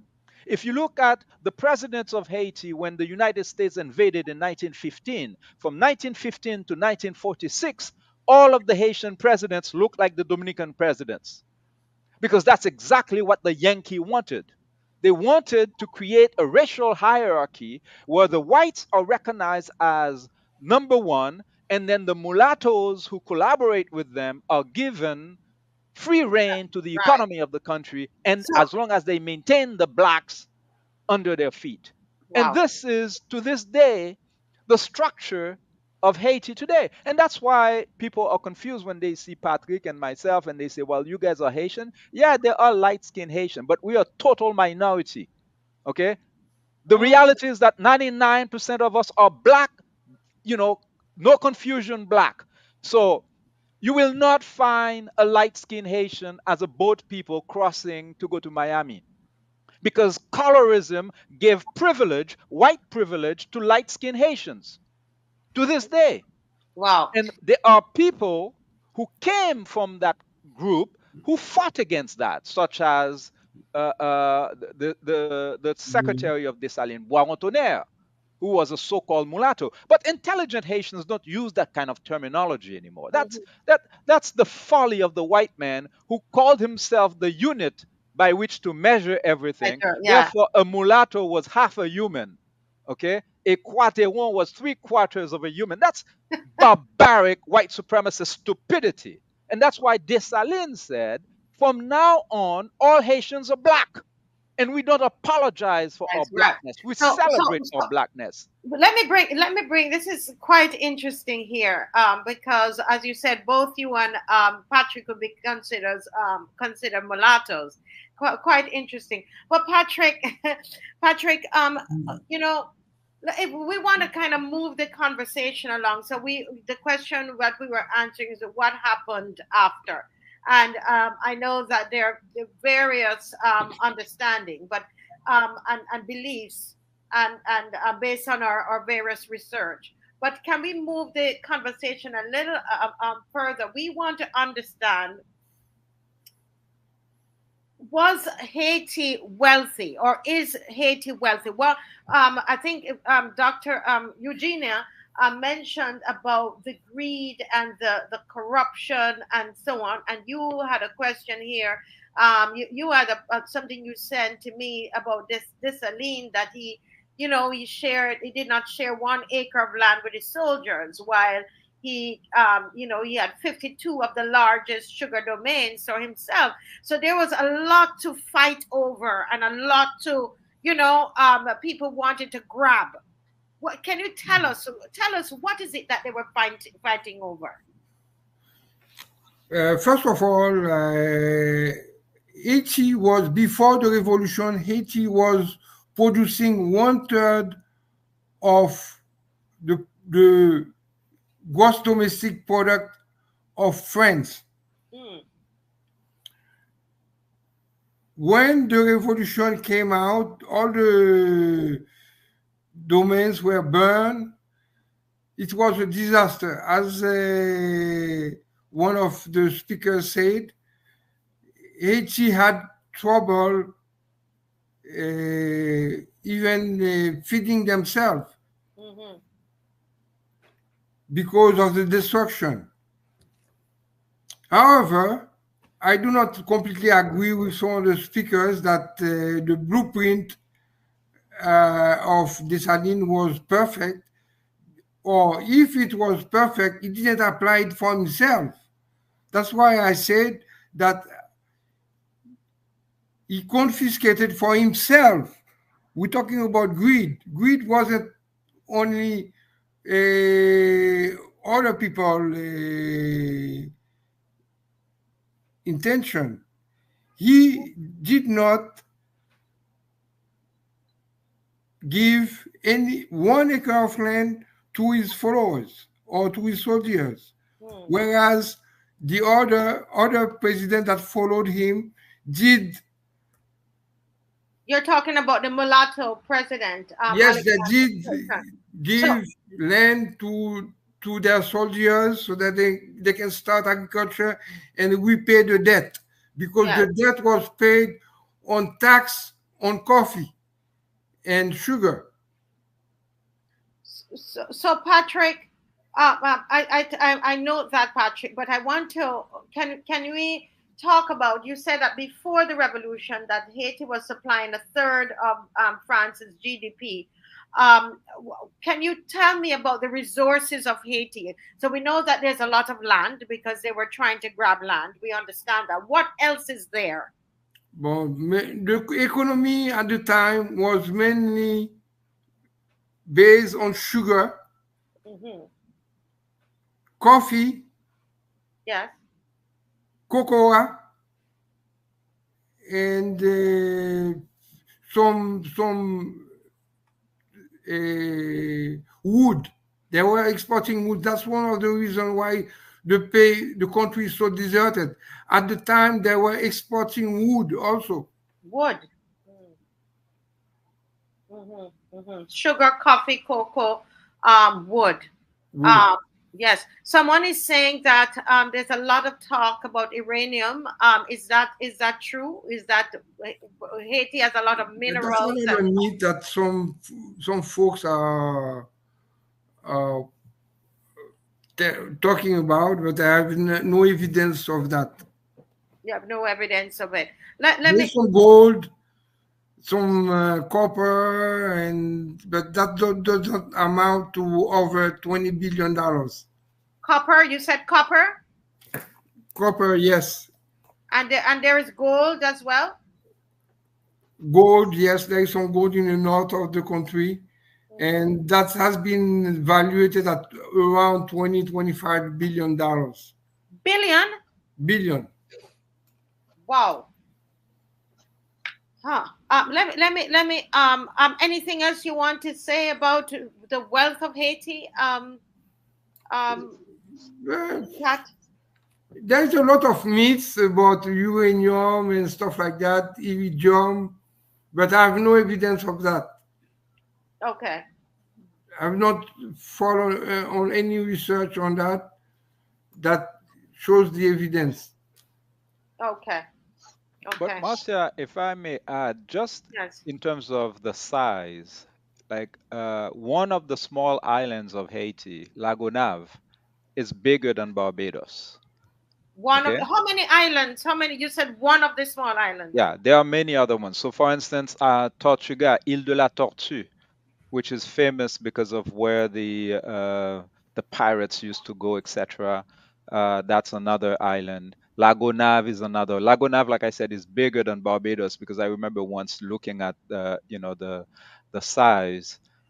And yeah, there's a lot of riches. But the question is sometimes when we talk about how much gold, iridium, and blah blah blah, it really doesn't matter. Like the Congo is the richest place on earth right now. The question is not what exists under the land; it's who is exploiting it. And Mm-hmm. the fact is, the Europeans have managed to make sure that whatever exists in Haiti, they confiscate it, just like they've confiscate what's happening in the Congo today. So Mm. the gold is evident because the gold that Christopher Columbus was stealing was surface gold. They did not have sophisticated equipment to go inside of the land. And there's been Canadian companies, American mining companies who've done exploration, so they know that the whole northern part of Haiti and Dominican Republic is filled with gold and silver, etc. So that's documented, and it's in the billions of dollars. But there's also rare earth in Haiti. The problem is right now When you said we so, you skipped over that a bit. You said rare earth. What are you talking? yes, but the thing is, Explain. like Explain. Patrick said, a lot of these things are at the level of speculation Uh-huh. because Haiti is an occupied territory. There are places in Haiti right now where natives cannot go. When the MINUSTA, the foreign troops were there, they encircled certain areas where the natives were being chased out of their lands. So that's why unless you have an established Haitian government who can Ah. do the research and publish it and have it discussed in parliament, Mm-hmm. y- you will be always in speculation about I what see. exists and what doesn't exist. Yes, yes. Makes a lot of sense because it's important, Dr. Prosper, for us to establish that because we're going to now talk about the occupation of Haiti. Because I mean, this is so interesting looking at the history and so on. And I'm talking about the occupation. There's a whole history of that because I started to read and realize, my goodness, this has been everybody's trying to intervene in Haiti, and everybody's trying to come in and do some. Can you tell us a little bit? I know the historian is Jean, but I'm going to ask you, Dr. Charles, if you could start us off on this history of the occupation of Haiti and to give us the reason for it. What occupation are you talking about? Are we referring to the 1915, the historical occupation, or the Yes, so now? if you can give us a quick summary, because believe me, time is flying. But give us a quick summary, and the others we can all jump in. Okay, Dr. Right. Eugenia, I know she started the ball rolling on the show and got piqued our interest. So you can start, and Eugenia, Charles, your namesake, can continue, and Patrick can jump in. So go ahead and start. Tell us. Probably my probably my perspective may be different from because I did some research. Actually, my background is economist, right? I'm not an historian, but usually, and also I have a doctorate in public policy and government. So when I was trying to understand Haiti, I had to dig deeper into history to understand how we get here, to understand what's happening. So my idea of the occupation in 1915. So there are two things, right? I know before 1915, there were predictions that by 1929, US would be in big problem, that economic crisis that's happening already, that was happening already in the US. And have seen one of the way that US operate is like when the economy is in trouble, they look for sources outside of the country. Like you can name Iraq invasion, other invasion in the world. That's how capitalism operates. So that look for sources of it. I would say probably there was a lot also of political turmoil in Haiti before 1915. I think there were 5 government that changed within less than 1 or 2 years, something like that. And also at that time, there were the Germans who were also looking to seize Haiti. They were there was that affair de Des, probably people were talking about. They were trying to have a foot in the Caribbean or a foot in the America. And the American, you remember the politic of Monroe always said the America, the rest of America is like the backyard of the United States. So there was no way the United States was going to let like Haiti fell under the German occupation or somehow. So they were really, one, for the economic problem, two, for the turmoil. And that's probably one of the conversations we also need to have, because when you look at history, Haiti has a lot of enemies, and the enemy were not only US, we're talking about a lot of French and German and all of that. But then I think the enemies got stronger as Haiti government got weaker, as Haiti themselves has, or leadership were not able to put ourselves in a position to sort of prevent those things from happening. So I think the occupation is partly, the idea of supremacies, of international want to control resources or want to control the first Black country in the world, but also the inability of some of our leaders at that time to join force, to be together, to prevent some of those things happening.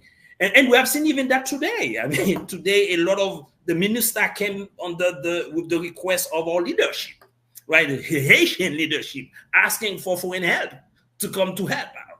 So whatever we are discussing, at some point, the Haitian leadership must be top of the line, must be, hey, this is our country. At some point, we need to control that.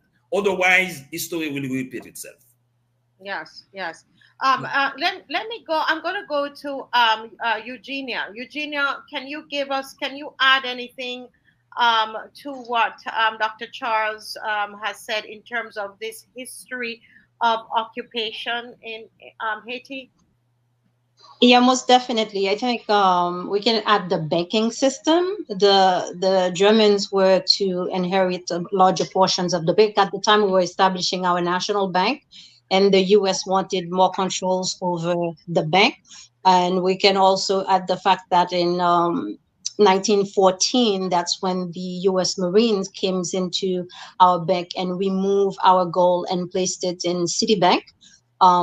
So in looking at that, when the US came in 1915, one of the things that they did, they centralized our government system, making all the decision process falling on Port-au-Prince.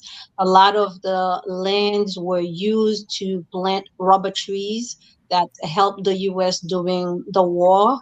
And then those areas where those trees were planted are not able to produce the type of crops that the populations was producing to feed themselves. So that's definitely economic disadvantage. And a lot of Haitians were forced to work like slaves. Many Haitians died at the hands of the racist U.S. soldiers who were taken to Haiti. Many of them was from the south of the U.S., and we know we still had slavery here going on. And so it's and then Haitians were killed, particularly the leaders of the Kako, Chalmay Peralt, who was betrayed by another Haitians. He was shot and exposed on a door for every Haitians to see, so they wouldn't dare questions the U.S. occupations. Of course, the U.S. Created the Haitian army that's allowed them to support and control government and giving coups for them. So even though the occupation ended in 1934, that did not mean that the U.S. left. The U.S. still maintained control over the Haitian government system. And even to this day, our elections, our selection process for presidents or certain type of ministers, they still have to follow on the U.S. Supervision. Our head of the Haitian National Police to this day don't get selected unless it is somebody that the U.S. agrees to. So as far as I'm concerned, since the U.S. entered Haiti in 1915, they have not left. They just continue to accumulate more power. Unfortunately, also weaken the political structure and government system, making it where all the Haitian politicians now are more attached to their visas than they are loyal to the country itself. So I think as we're looking at moving forward to end the occupations, is for Haitians to develop conscience, is for Haitians to become patriotic, is for Haitians to put Haiti first. What we are seeing on the ground today, it is the policies of the United States that allow us to have the gain. Yes, the Haitian leaders could have done better, but I say the weapons are not made in Haiti. The bullets are not made in Haiti. They are coming from the United States, and that's something the U.S. can stop. Our economic system, when we're looking at the way the peasants are eating, and you talk about earlier Haitians who are eating dirt, we have to look at the impact of the policies of the World Bank and the IMF. When you have structural adjustment policies, you're taking loans from the IMF and the World Bank. Those loans do not allow the local government to provide subsidies to the populations. We used to be able to feed ourselves. But then once those subsidies are removed, then the peasants do not have the assistance that they need from the government. If you're looking at just regular gas to put in the car, during the time after Jovenel Moïse was killed, the Ariel Henry government raised the gas price at least 3 different times, making it almost impossible for people to pay for local transportations. So those are the impacts of structural adjustment policies. And again, we know that the U.S. controls the IMF and the World Bank in terms of decision-making power. And if they don't want the nations to get a loan, they do not get a loan. So yes, the occupation continues. Continues. Let me ask John. John, what are your thoughts about what we're seeing presently in Haiti? We over the couple of months there was lots of talk about this. The Kenyan troops that were sent to Haiti. We have now realized, a lot of us are realizing that it's really the U.S. that is really behind all of that. Do you believe that? And what are your thoughts about what is happening in Haiti? Would you call it an occupation? You're muted, John. Sorry, it is an occupation, and we don't need to believe. We actually can know. Because the mercenaries are not there for free, and they are being paid by the United States government. And So who hold a pay? minute. So let's be clear. So the Kenyan police officers that are being paid by the U.S. Yes, the U.S. announced how much money they mobilized. They asked for 600 million a year. The U.S. Said that they have 200 million, and they're still looking for more money. That's why they're coming by small numbers. And unfortunately, our brothers and sisters in the Caribbean have sold their sons and daughters to go kill and get killed in Haiti as well, sent by the Americans. So Of so course. pause again, because we take it slow with us, because so you're also the Caribbean countries, say for example Barbados, Mhm, Jamaica, mhm. Bahamas, they are Yeah. being paid as well. Well, they haven't sent their soldiers yet. Okay, some of them are scared because they're realizing that it's not a joke, because the United States has organized themselves to arm those terrorists that they're calling gangs over the past 20 years. Okay, these guys are really armed, and there's something that never changed in Haitian history. The small minority of non Africans who Hmm. occupy the economy of the country always require a force of repression to secure its vices, its crimes, its impunity on the island. So when they had the so called Haitian military, which was a fake military that never fought any foreigner but was really at the service of that small group of non African Haitians. Okay. Now, this army doesn't exist anymore. This is why when the United States conducted a coup in 2004, precisely for the reasons that Eugenia Charles mentioned earlier, the IMF and the World Bank are economic arms of the imperialist powers, Hmm. and they did not like the fact that for the first time in Haitian history, you had a government that was investing 16% of the national budget in healthcare, 20% in education. That was the government of Aristide. The United States overthrew that government, but in order to subdue the population, because it was a popular regime. I was there in 1990, so I know how many Haitians were traveling to Haiti, not away from Haiti, when Aristide was president. So the Americans sent the United Nations so that they could keep the population subdued.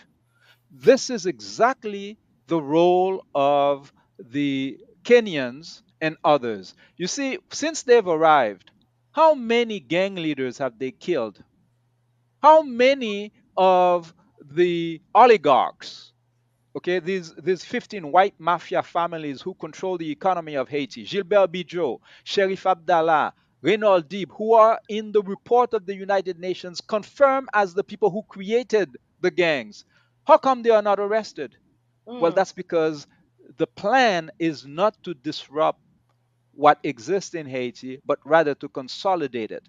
The Kenyans are sent to Haiti to do exactly what they do in Kenya. Black youth who are demonstrating against the policies of the IMF and the World Bank, who want to see a redistribution of the wealth of the country, when they rise up, they're going to send the mercenaries against them. And they will do exactly what they do in Kenya. Hmm. And unfortunately, now I see some people ask, could barbecue be a supporter? This is the same game that the French are playing in the Sahel region in Africa. They arm both sides. Okay, it's Mm. it's a minstrel show. Okay, the black soldiers who are committing fratricide in Haiti, all of their weapons are coming from Miami. From The Miami. Americans created barbecue. Okay, ask barbecue how many non-black Haitians that he's killed. Zero. Okay? This is not a new game. They've played that in the Sahel region of Africa, and that's why our brothers and sisters, President Tiani, President Assimi Goita, President Ibrahim Traore, understood their game and said, hell no, we don't need you, the French, to help us fight the so called terrorists. Because as long as they were accepting the help of the French to fight the terrorists were taking more territory. They But kicked the French out, and now they're liberating Niger, and now they're accessing the uranium of Niger for the Nigerian people. Okay? yeah. So it's the same scenario being replayed in Haiti.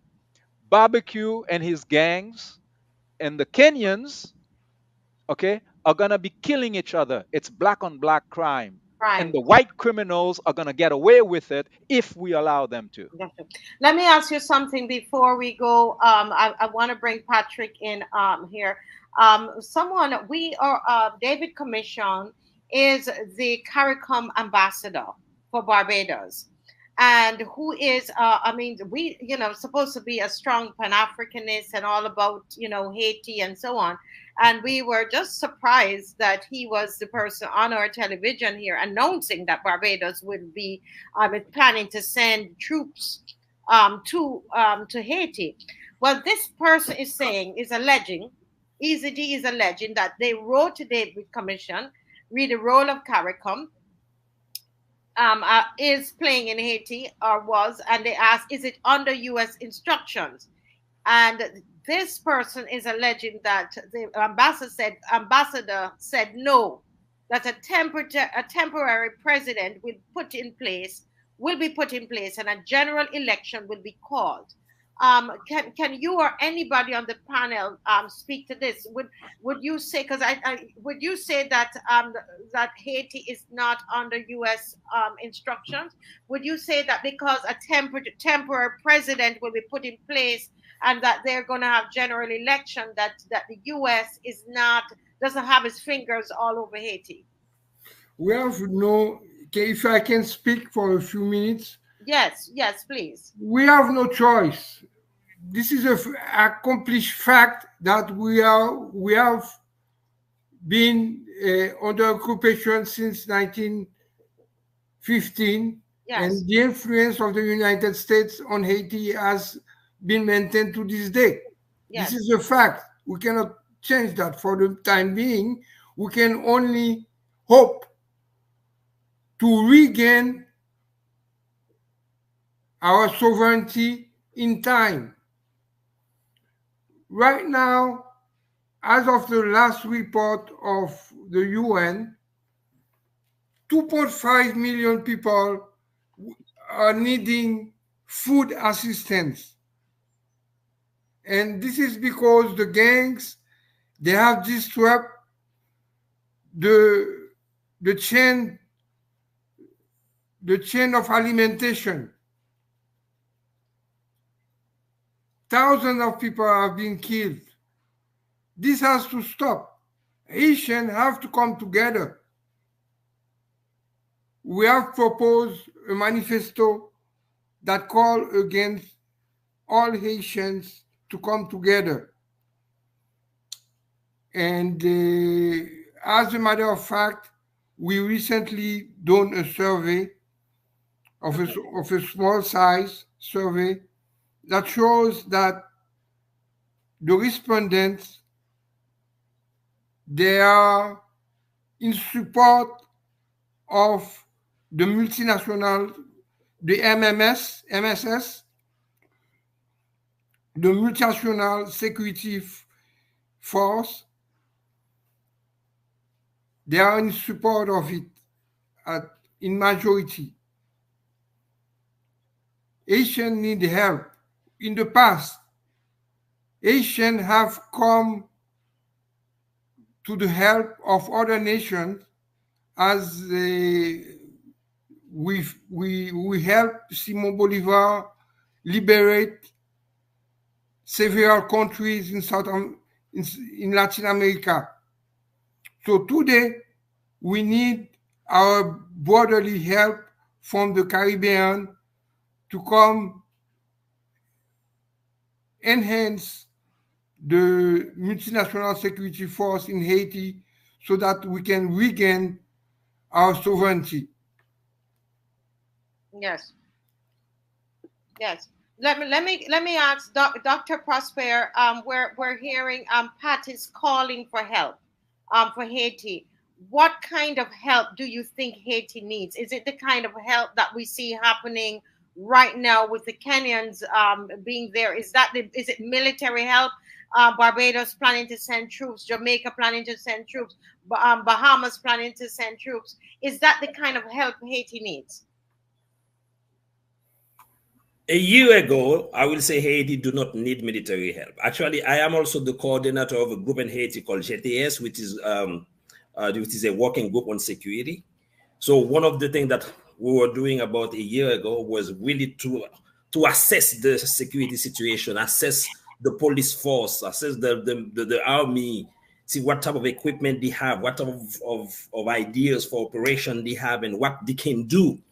And then we were the one coming with the idea that also we have to get the people involved, and that's what you see. There are some movement and a lot of quartier in Haiti where people organize themselves against gang.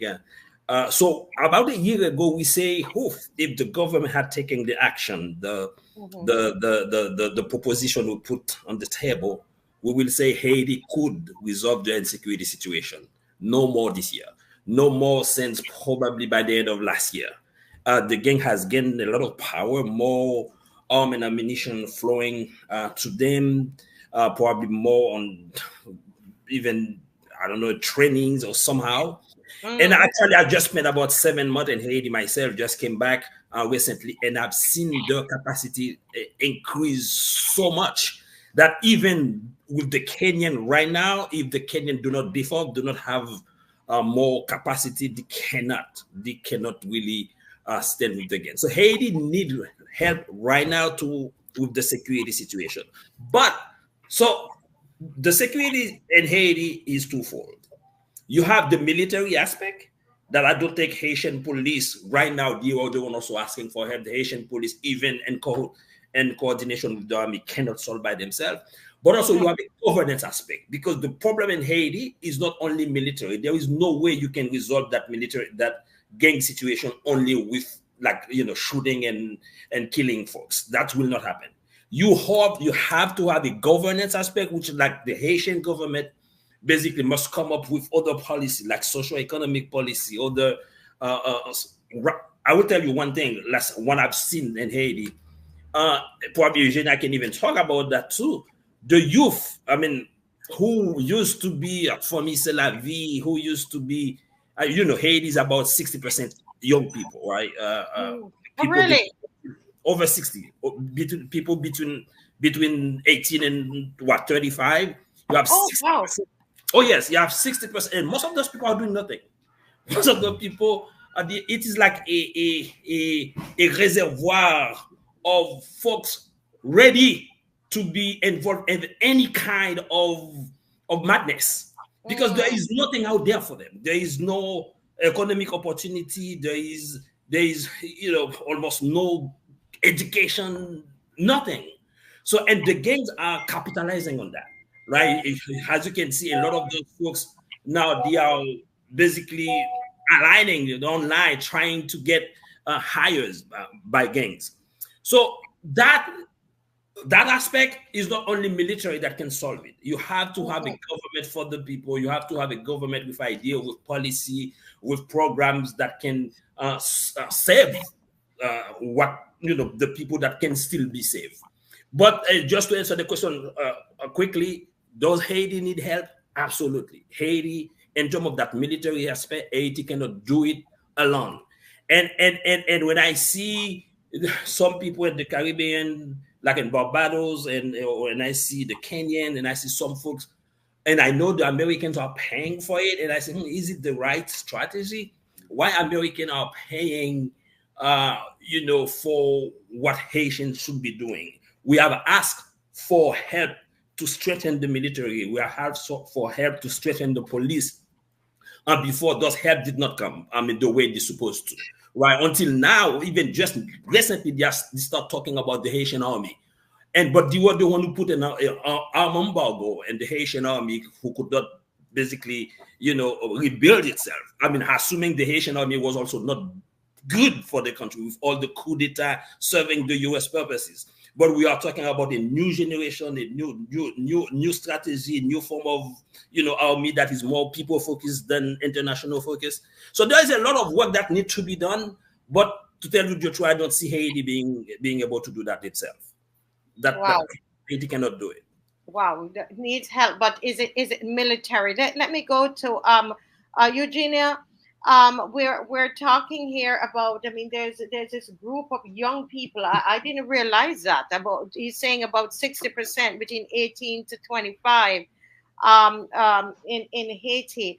when I think of that group, I mean, the country, they could turn this thing around. It's a lot of young people.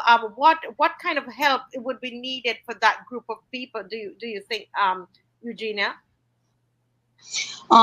Yes, it is true. Over 60% of our population is young. We need the assistance, but you have to also look at one of the reasons Haiti has not been able to provide sufficient drug.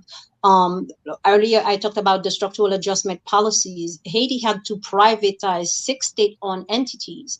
And when you privatize government entities, those entities were providing jobs to families who could have helped their families and create other jobs, but the privatization break down that process. A large part of those companies goes into foreign hands, and what is being produced there is not being utilized by the Haitians. I'll take, for example, bread.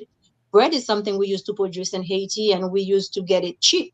But once you sold out and privatized Minoterie d'Haïti, we do not produce the flowers anymore. So now a piece of bread that you may used to pay 5 cents for, now you need five good or 10 goods to be able to get it. So that affect the populations directly. So and we look at, I think Haiti has been placed into this political entanglement where the situation is being made really bad at home, but at the same time they are opening the door for a lot of our young professionals who's been educated through the Haitian education system, most of them for free, and Mm-hmm. leaves to come to the US and go to other countries where they are working. So that brain drain is creating a vacuum. So the youngsters, we will need to rebuild the system, has been leaving the country because of the gangsterizations that has been planted in the nations. I think Haiti is the kind of land, it's so important to us Haitians. Some of us may take it lightly, but to the powers to be, Haiti is very important and they want to keep it for themselves. And to do that, they have to empty Haiti out. It is up to us Haitians to begin looking at how do we regain our controls. Yes, we may need help, but Haiti needs to restructure how it asks for assistance. You cannot have a friend who's chopping off your hand and expect that friend to come take a bandage and help you sew it back together. For me, Right. that's how I see the relationship between Haiti and the United States. So Haiti needs to take a step back, perhaps close out its bilateral relationship with the United States for a moment, just to restructure the country, redecide how they're going to strategically align with the US, whether or not that is feasible for us. Because from 1915 to present day, 109 years, it has not been beneficial to us. We need leaders who have the backbones and the capacity to work and make a hardcore decision that may not pleases the United States, but please the interest of Haiti and the interest of Haitians. When you have US controlling our airspace, our water, that is not a country. That is a country that is under occupation. So to regain our sovereignty has to be, we have to become economically independent of those power to be for us to move forward. And the Haitians who needs to do that are Haitians who are not willing to just write papers and do things to pleases the Americans or the French or the Canadians. We need a hardcore groups of Haitians who perhaps we may have the backbones of Toussaint, the backbones of Dessalines, and then present day leaders to come together and strategize and do that. But we must do it quick in order for us to survive as a nation. Yeah. Oh wow. I want to hear from you, John. So this is the Kenyans are there now. You started to allude to it, but how effective is what the operation, what they're intending to do? There's a transitional government there. Is Am I saying that correctly? And how is it working? Is it, in your opinion, is it working? Can you give us an update on it? Is it working? It depends on whether you're talking about its official objective or its real objectives. These are two different things. Of course, their official objective is to go help Haiti. That's what every occupation force claim. When they got there, and the pictures were making the rounds on social media, where the Kenyans were seen in front of the U.S. embassy in Haiti. That's where they were posted. Okay? Mm-hmm. But that's, I wasn't surprised to see that because that's who's paying them. Okay? And earlier they said they're not going there to fight gangs, but they're going there to secure infrastructure, special infrastructure. Who owns special infrastructure in Haiti? I can tell you it's not the impoverished peasants who cannot travel. Okay? So the US, the former US ambassador, Pamela White, published in the Caribbean newspapers and in the United States in August 2022 the real objective of the mercenaries. She said the private sector in Haiti, Mm. and this is a code word. When you hear private sector in Haiti, it means the 15 white mafia families: Bijo, Madsen, Brant, Aped. Okay, these people who don't look like the majority of the population of Haiti and who control about 80% of the economy. Mm-hmm. She said, Pamela White, the former US ambassador who's close to Michel Martelly, okay, when she was there in 2012, 2015, these people should put money, stop playing games with the gangs, so acknowledging that they're the ones who funded and created the gangs, and put money so that mercenaries can come and fix the country that had made them so rich. You can go and verify what she's said. Okay? So that means the Kenyan mercenaries are there to maintain the established disorder. And that's what they're doing. Now, the question is, what do Haitians want? Okay? Like I said, we once had a government not too long ago that was investing 16% of the national budget in healthcare. Mm-hmm. Somebody asked earlier, where is President Aristide? Well, he was kidnapped by the Americans in 2004, kept in African exile for 7 years. He returned in 2011, went to court in order to regain access to his university that was closed by the occupation forces, reopened his university, and since 2000 and I believe 18, every March graduating hundreds of doctors, lawyers, architects, these young people that we've been talking about, who are looking for opportunities to, gain education, higher education. That's part of the solution. So, what CARICOM should be focusing on is getting Haitian universities to connect with the University of West Indies so that we can have exchanges, so that stupidities like what we were talking about earlier, people thinking that Haitians are jumping from tree to tree, eating each other, can come out of our heads because we meet on campus at the university in Barbados or in Jamaica, so that your students can come to Haiti and realize that they don't get eaten by their cousins. Okay, that's what we need to be doing now. Barbados is barely independent. I celebrated with you, brothers and sisters, when I heard that you finally kicked out that stupid monarchy. When A we few, became a republic, yeah. yeah, okay, whether you call it a republic or not, it doesn't make sense for some white people in England to control Barbados. That's, it was about time that it happened. But now I see, Mia Motley collaborating with the Europeans and the Americans to go and invade Haiti. Like, we cannot continuously sing Haiti, I'm sorry, like David Ruther. No, there comes a time that you are sorry too much, because the betrayal of Haiti, because what they're doing now is establishing a precedent. You see what happened in Venezuela the other day, right? The people there have an electoral system that is far superior to what we have here in Canada, certainly superior to what they have in the United States. They organize an election, they choose their president.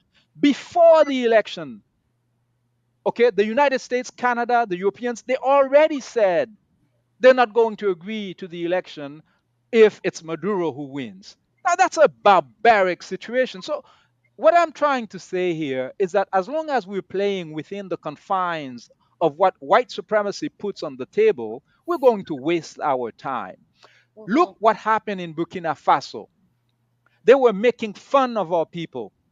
Macron felt so comfortable, he went to Burkina Faso and he was making fun of the president of Burkina Faso to his face. Within a certain number of months, the young people of Burkina Faso rose up. They kicked out the French. I see notes here that, well, we don't have a choice, like Patrick just said, we have no choice because the Americans control. No, we have a choice. Okay? We need to fight, kick the white criminals out. And in particular, we are talking here as if it's not known who created the so called gangs. I remind you that there is a UN report that was published in October 2023. It's their report, not my report. In that report, it identifies Michel Martelly, the former gigolo that Hillary Clinton imposed on Haiti as president, as the one who created the gangs. Mm. They name Gang 257. They name all of the other gangs and they put the link to Michel Martelly, and another one is Reynold Deeb, another one of those white non-African Haitians who control the economy, who created the gangs. Where are these men? Walking free. Michel Martelly lives in Miami. Gilbert Bidjo, who is the only billionaire of the island, is also on the list of people who created the gangs. How come they are not arrested? You don't need to invade Haiti if two of the biggest warlords are in Miami. So when you see people avoiding a practical solution, you arrest these two people because listen, the guy is a billionaire. So let's say, okay, you manage to get the troops to fight a couple of his gangs. You disrupt them. The guy is a billionaire. How long is it going to take for him to recreate the gangs the next time a president like Aristide demands that they pay taxes? These criminals say they're not going to pay taxes.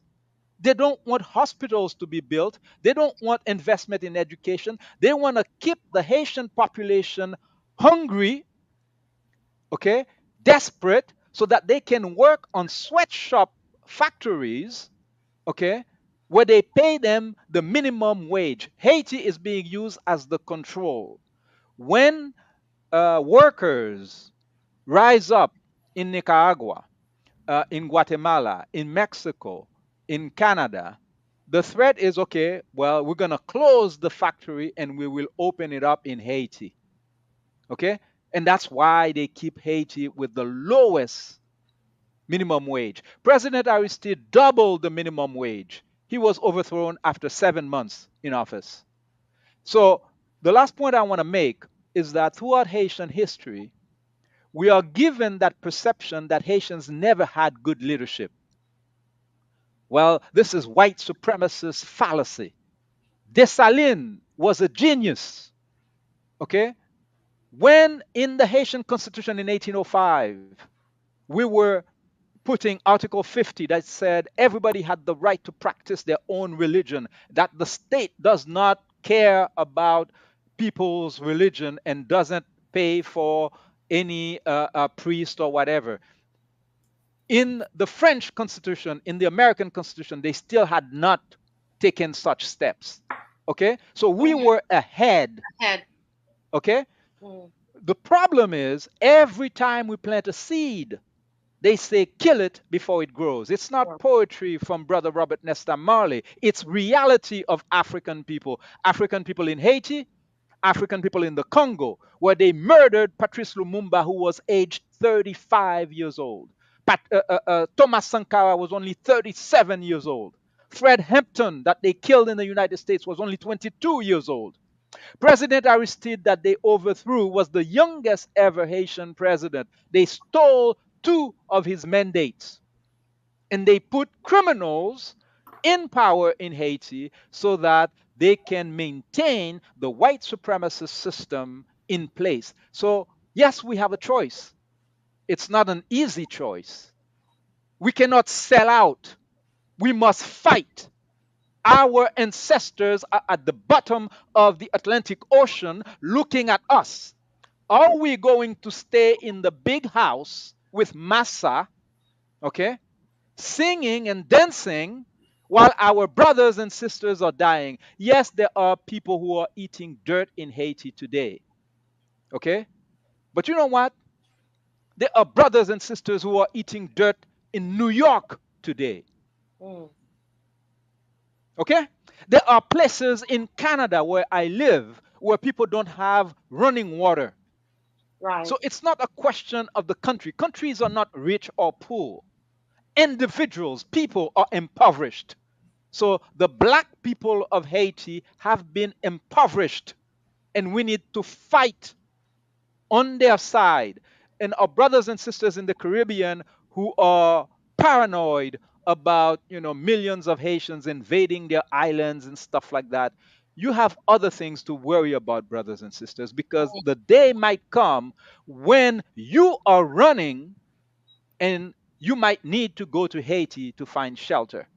And I Yes. can tell you, they're not going to welcome you in Miami, because Africans are not welcomed anywhere when we are not the ones running the show. Mm. Wow. Wow, wow, wow. A mouthful. Oh my goodness. Well, we literally have 12 minutes left in this segment. And Eugenia, you have just opened up with this. You open, do you see how many questions I sent you guys? And some of them have been answered. I realize some of your questions have been answered as the discussion has gone on. There's one about they wanted to know that the separation in terms of Santo Domingo and so on. I sent some of them to your WhatsApp. If we can at least answer that one. But before we go, I want to ask all four of you, because this has to be part one, Eugenia. We'll talk about it. But I want to know from you, what do you want to say to us here in the English speaking Caribbean? What's the last thought you want to leave with us for each of you? Right? Each of you, you have what? It's about 2 minutes each. Okay? I will start. I will Yes. start. I will say to my fellow brothers and sisters in the English speaking islands, the fight in Haiti is also your fight. A free and sustainable Haiti is a free and sustainable place for all Black people. We are the beacons of freedom. Haiti is being suffered, is being abused because we dare to be free, because the Stalin decided this was going to be the place for every oppressed individuals to come and be free. So don't look at Haiti and think, oh my God, they are hanging from the tree or this voodoo things. Think about your freedom, because privatization that impacted the Haitians' life also Mm, impact your life. Lack of healthcare, lack of proper educations, it's also an issue in every nation. So we need to fight for the Black race. We need to fight to develop our own economy. And I will say, take a stand. If your soldiers are coming to Haiti to battle with us to fight and rebuild the nation, it's one thing. But if they are coming to commit black on black crimes, I don't want them in Haiti. mm. Thank you so much, Eugenia. Let me hear from Patrick. Patrick, 2 minutes. Patrick, what are you saying to us in the region? So I strongly support, like most of respondents from the survey that I did, they strongly support the multinational security force. We're looking for having our Barbadian brothers and sisters coming helping us in a support role, not a leadership role. That's all I had to say. Yes, it's in a support role. Okay, no problem, no problem. Let's hear from Dr. Prosper Charles. What do you want to say to us? Yes, again, thank you. What I would say is that Haiti need help, right? Haiti definitely need help.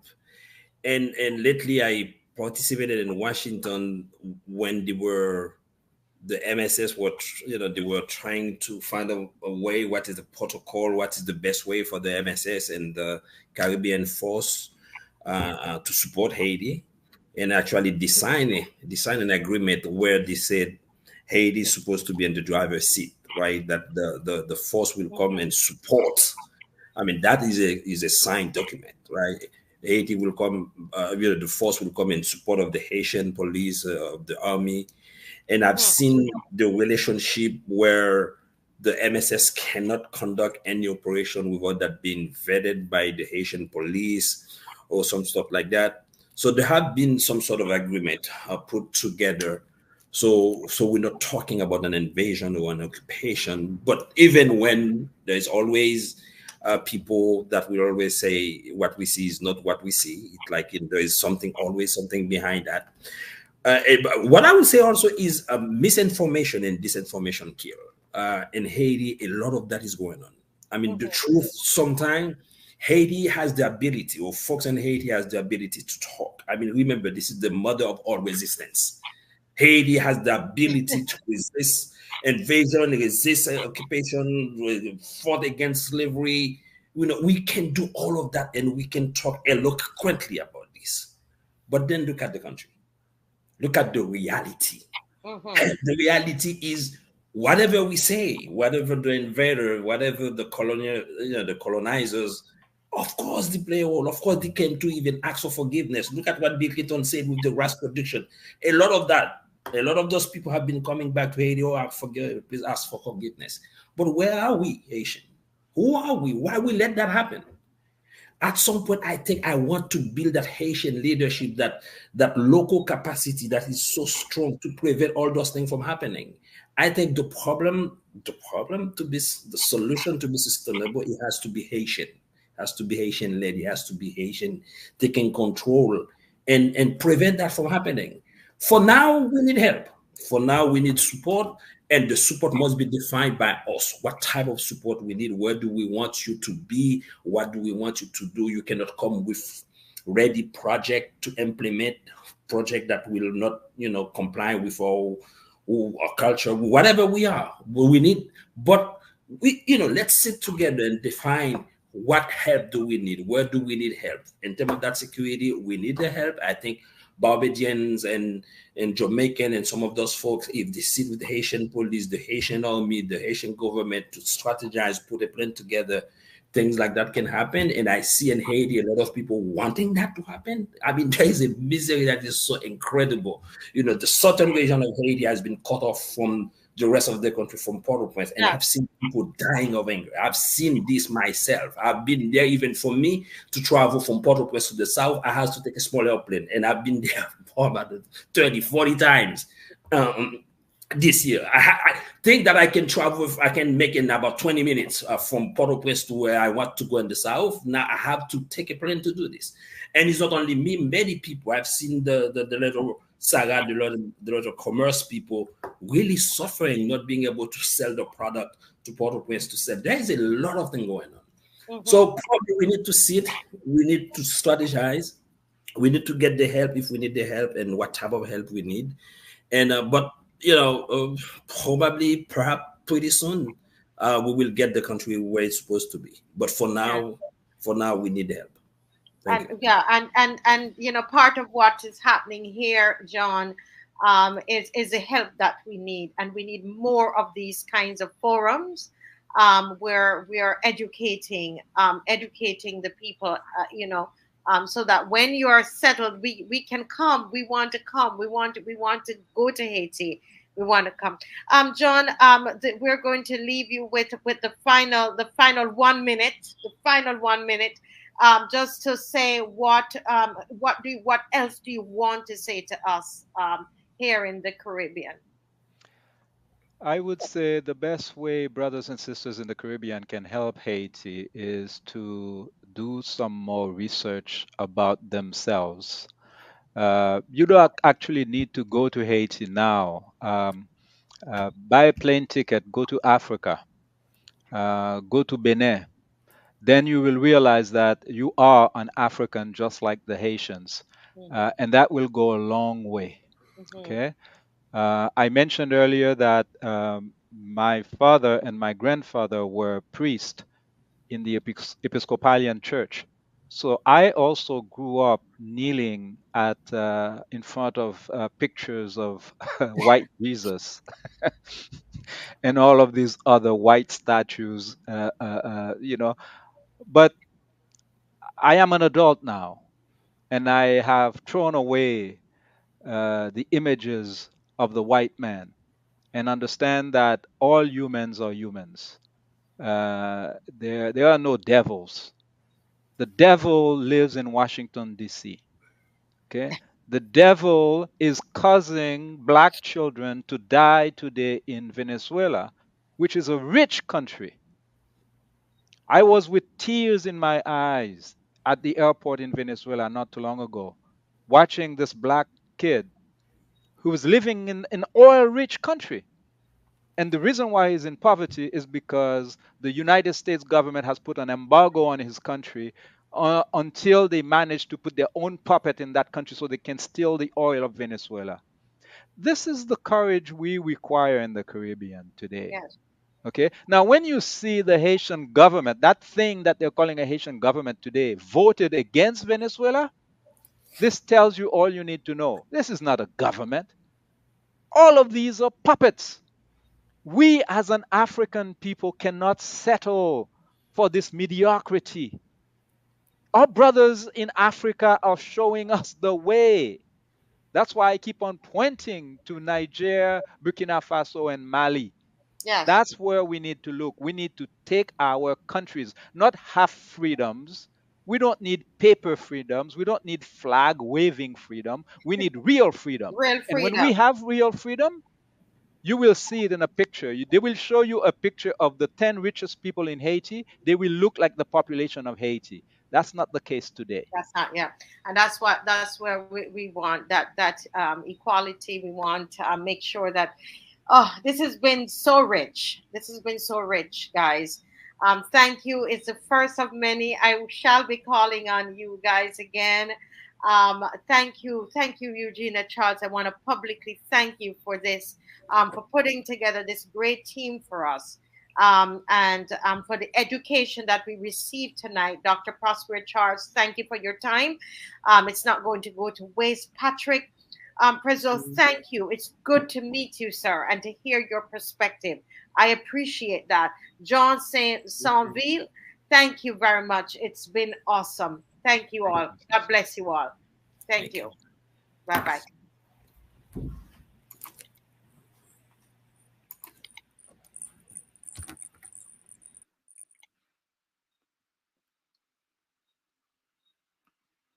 Yes. Oh wow, that has been one tremendous program. I don't know if you were listening. I almost said Dr. Franklin. Why not? You need to get a doctorate. I mean, you know so much. You've educated me. um, No, I'm sorry, but I just got home. She who must be obeyed had me working, so. Yes. Well, you missed on a very informative show. One of these times, if you're in the kitchen, you can put it on, and just let it play. But it was a very, very informative show tonight. As usual, it's not a show we didn't have like, the 1,000 people on or whatever, because, unless we be beating on the government, the people don't really come on.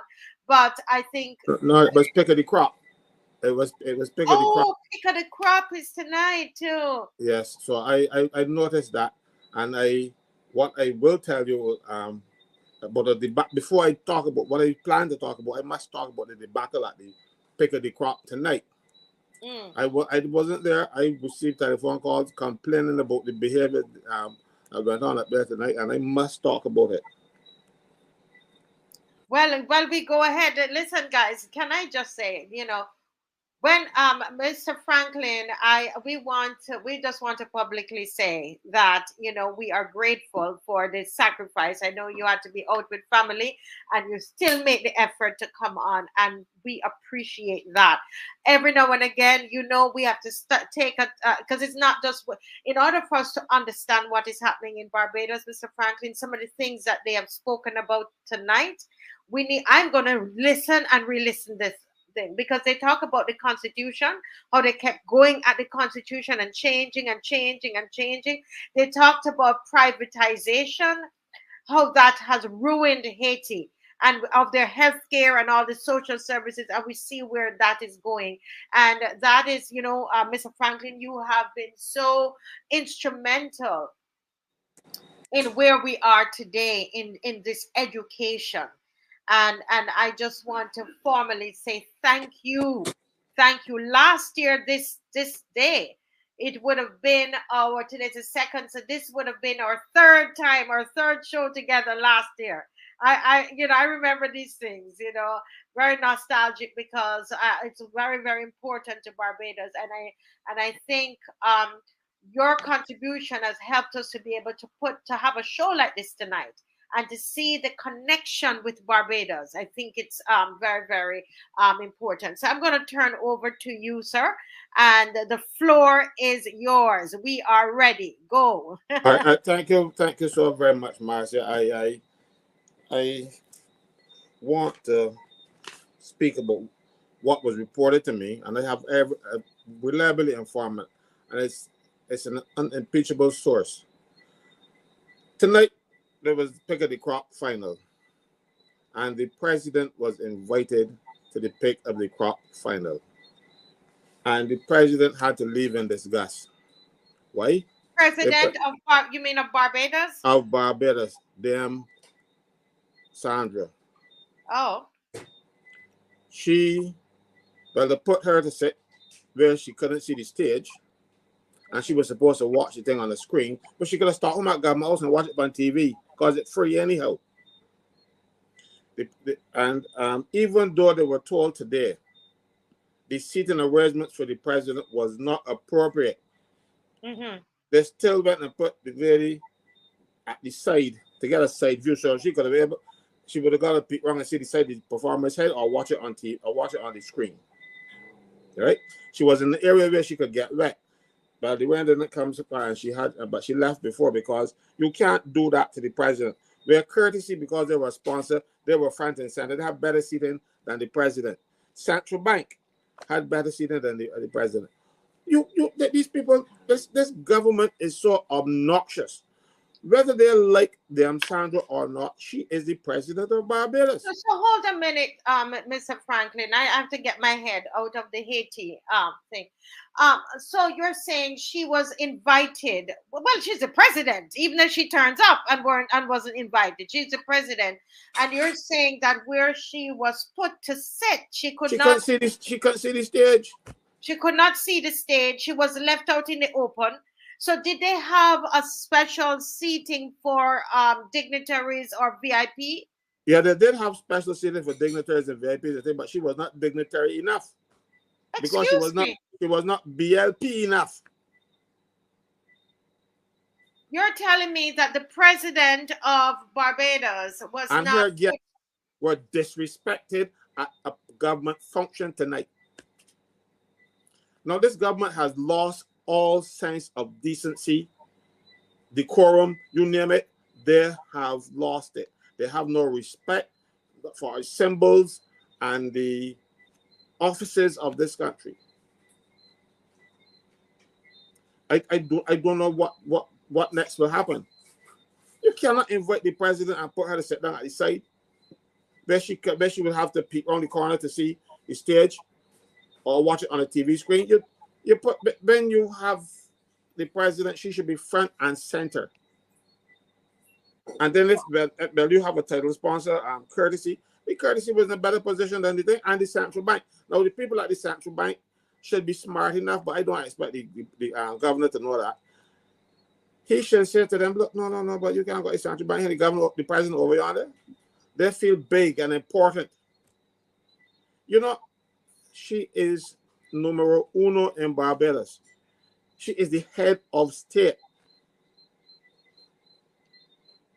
And she had left and gone home and said she catch it on TV. Wow. Wow. These people are too obnoxious, you know. Look, I think they have disrespect for the president.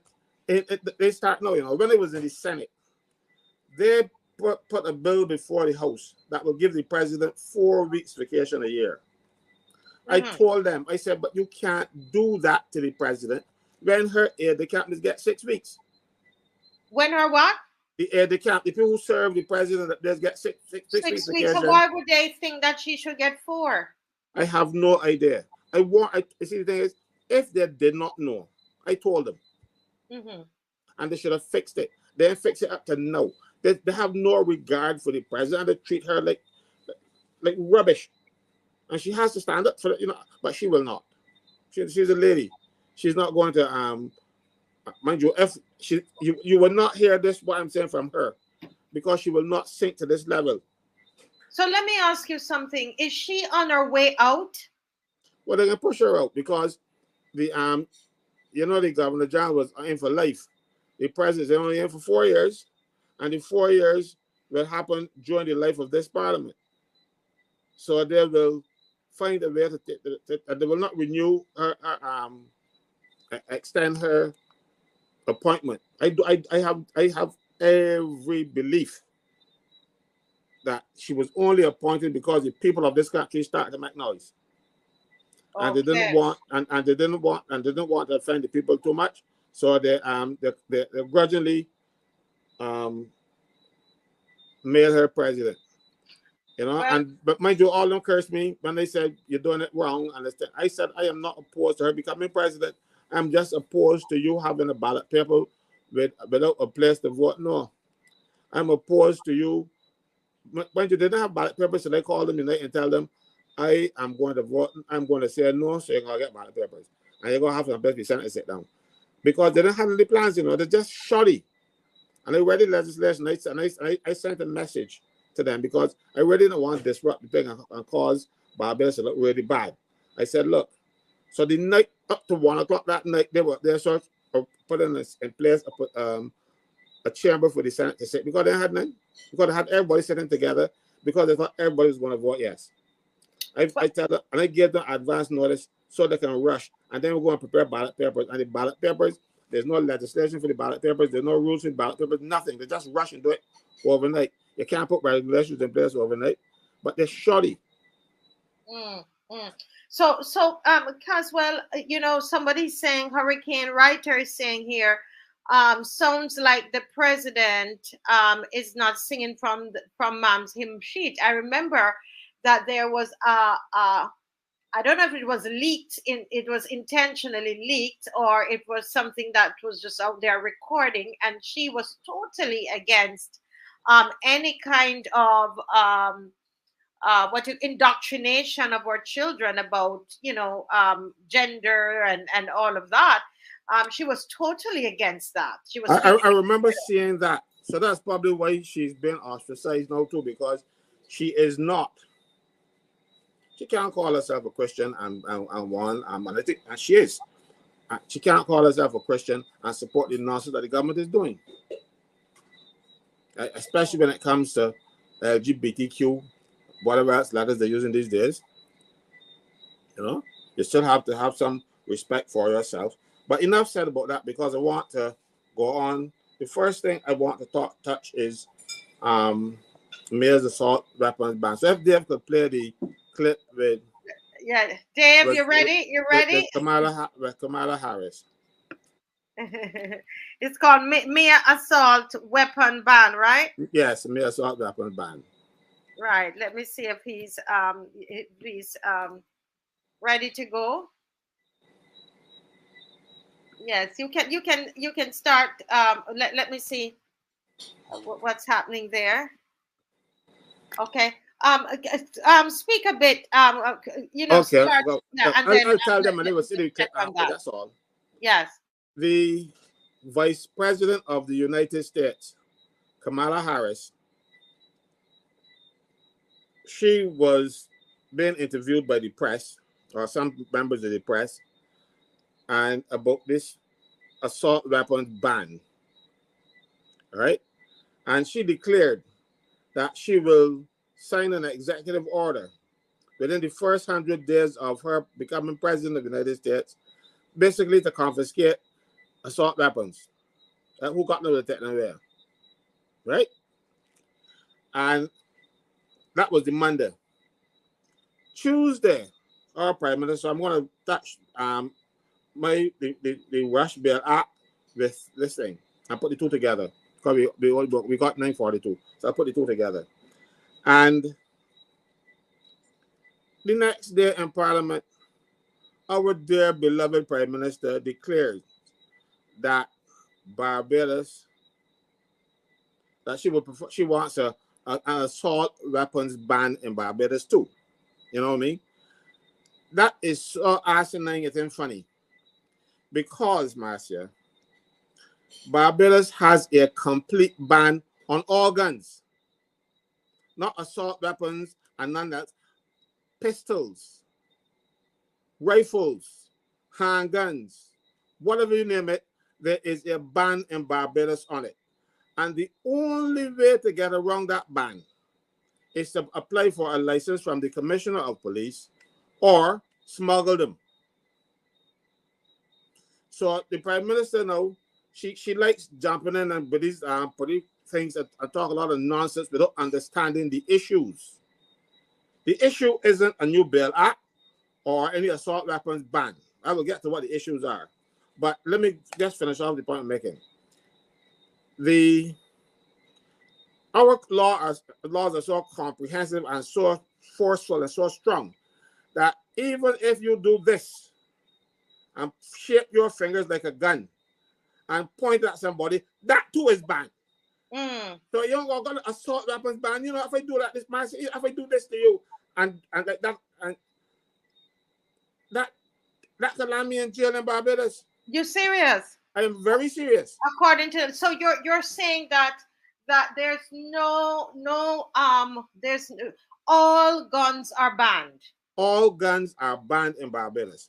So hold a minute. What if you have, pardon my ignorance, so if you, what about those people who, you know, they have a legal weapon, so they've gone through the process? They would have had to go through to get the ban to get around the ban. They would have to apply for a license from the Commissioner of Police.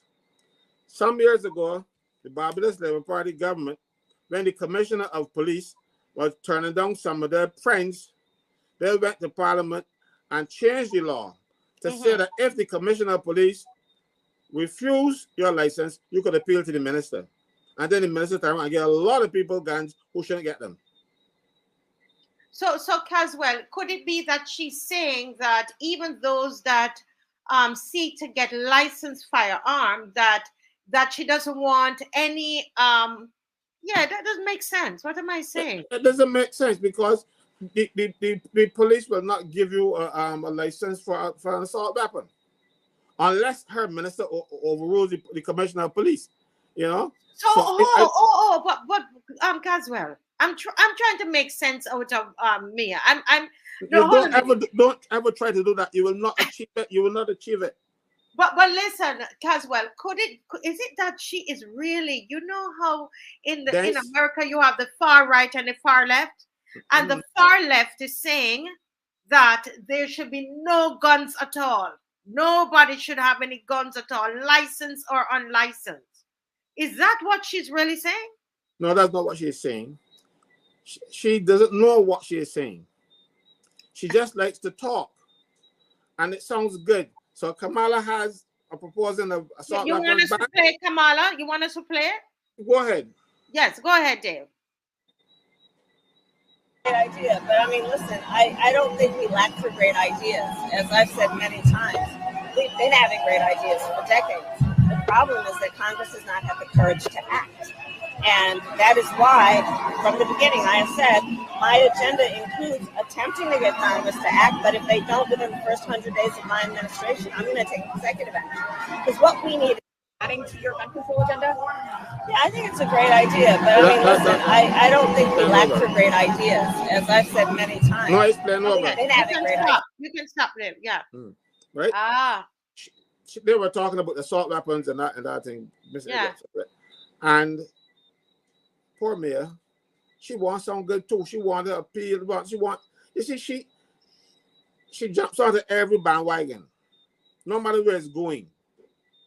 She jumps on and does not make sense in the pronouncement that she's making. So let me tell you what you need. You didn't need a bail act to keep people in jail longer or to stop people who a magistrate or judge determined should get bail.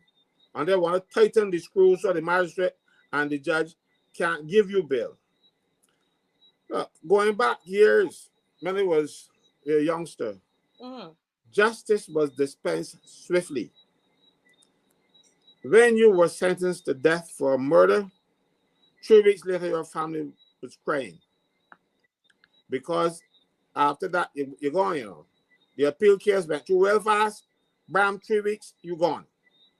The problem is now that you have a person charged with murder. Yeah. Right? Or charged with possession of weapons, of bullets or whatever.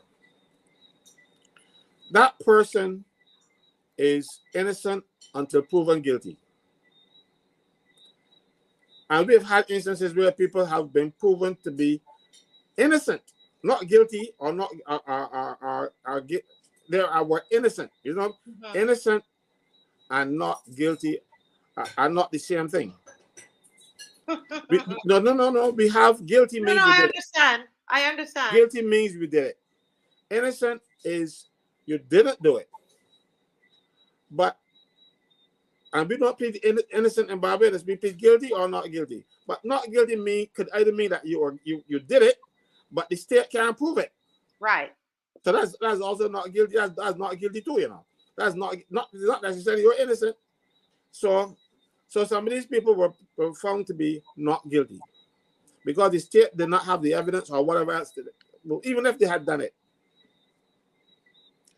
And if a man now is in jail and cannot get a trial for 5, 6, 7 years, the thing to do is don't try to tighten the bail, because after a while, you don't get a speedy trial. The judges now are forced to give you bail. And I can tell you why they have to give you bail. Some years ago, the brother of a judge killed his wife.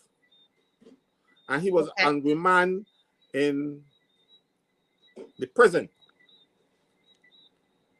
They wanted to let him out. Afterward, he got a big sister as a judge, or a sister as a judge. But they couldn't just let him out first. It would have looked bad.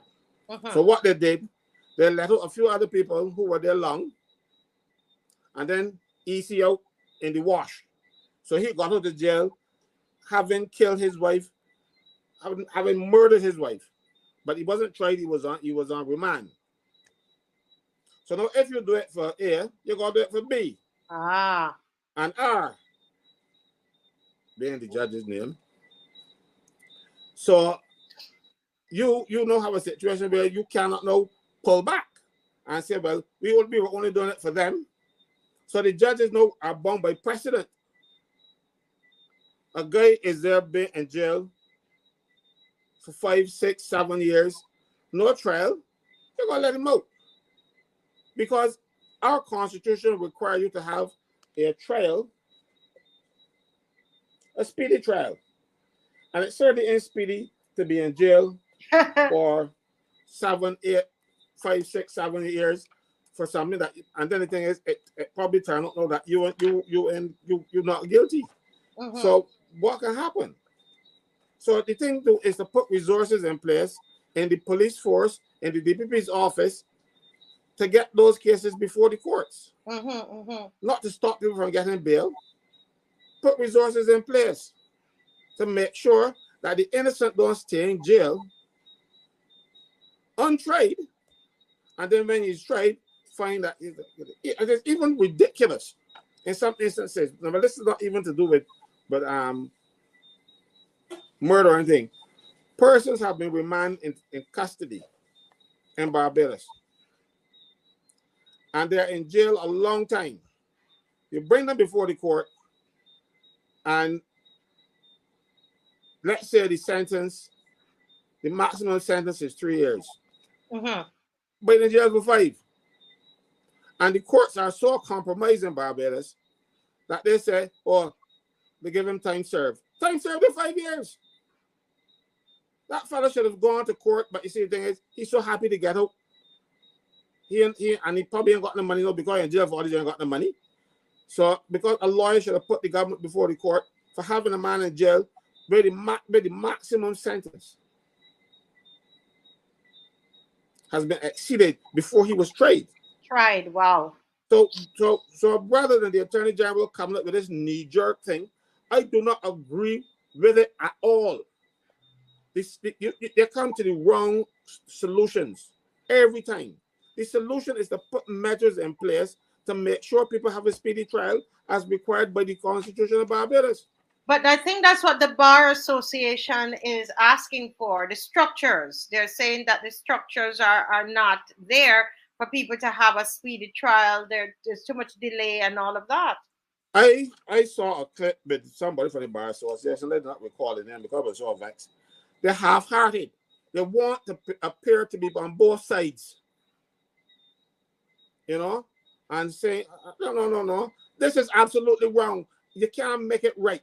By saying, the government got a point here. No, you ain't got no point when you're doing wrong. Fix the thing and fix it properly. Do not give the marshal and the Motley the opportunity to say, see, the bar partially, the bar should not be agreeing. You are breaching people's constitutional rights to want a speedy trial. It is required by our constitution, the one that people said don't exist. We have one, don't mind them. But you must be able, it says here, if a person is charged with a criminal offense, unless the charge is withdrawn, the case shall be afforded a fair hearing within a reasonable time by an independent and impartial court established by law. That is section 18(1) of the Constitution of Barbados. You don't go look far for it. It cannot be reasonable to have a fellow in jail for 5, 6, 7 years. That is not a reasonable time. And again, when a person is before the court for that thing, the judges should be required to throw out the case because you've just breached the Constitution, or the fellow should be compensated by the government for being in jail for such a long time. Not coming up with an assault weapons ban and not putting the resources in place to make sure that we have a speedy trial for people. If I were in a situation where I had to be remanded for something, but will keep me for 10 years before I get tried, then God and want me on the road. No, people, this is not a political thing. This is a thing about justice. This is a thing about how to compromise our system, our judicial, our police are all compromised because the government seems not to know where their priorities lie. And as a result, let's say we were still hanging people, right? A fella gets out on bail. He's going to kill somebody else. He can only hang you once. You know? So what are you going to do? And the thing is, a fella going to be out. And we've had people on bail for murder and going to commit another murder, you know, or 2. Yeah, that's what the leader of the opposition was saying, but actually. That is true. He's not lying. So rather than stop him from getting bail, try him and lock you up if he's guilty. Now, how would you feel to be in jail for 5 years and then find out that you shouldn't have been there at all? You can't give him back those 5 years. You can't give him back. A fella's in jail and he has a child. That child becomes an adult behind the father's back. The child don't know him. And you really don't want to go up by prison and look for the daddy, and the people see and tell your friends at school. You know, because then, you know, the little children can be very harsh. Yeah? So that is my concern. The next thing I want to do with Marcia is BRA. These people at BRA seem to convince the Prime Minister, and the Prime Minister went at a St. Philip speak to say that these things were errors. There were no errors. And let me show you some of the errors that they think. Dave, I sent you some slides. Dave, we right. So we want to put up those slides. I will explain them as we go along.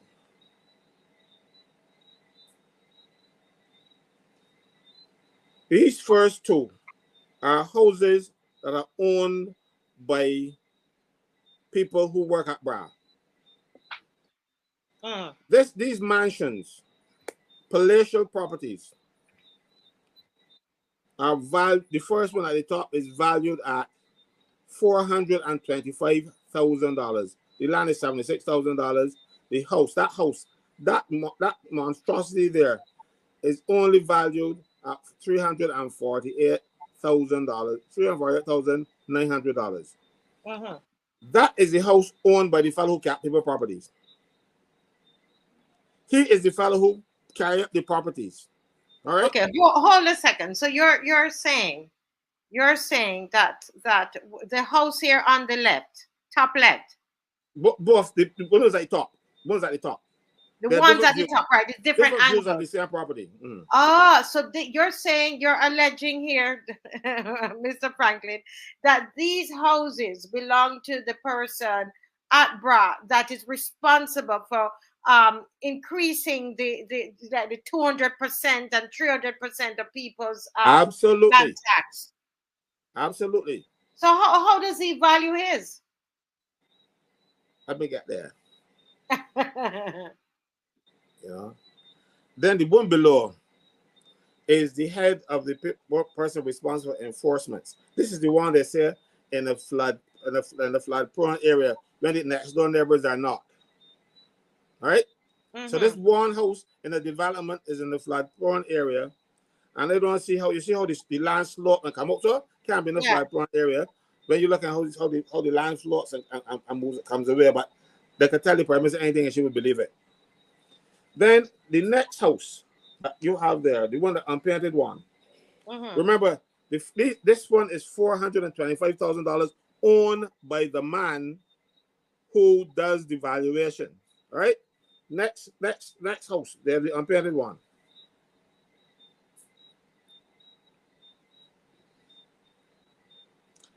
This house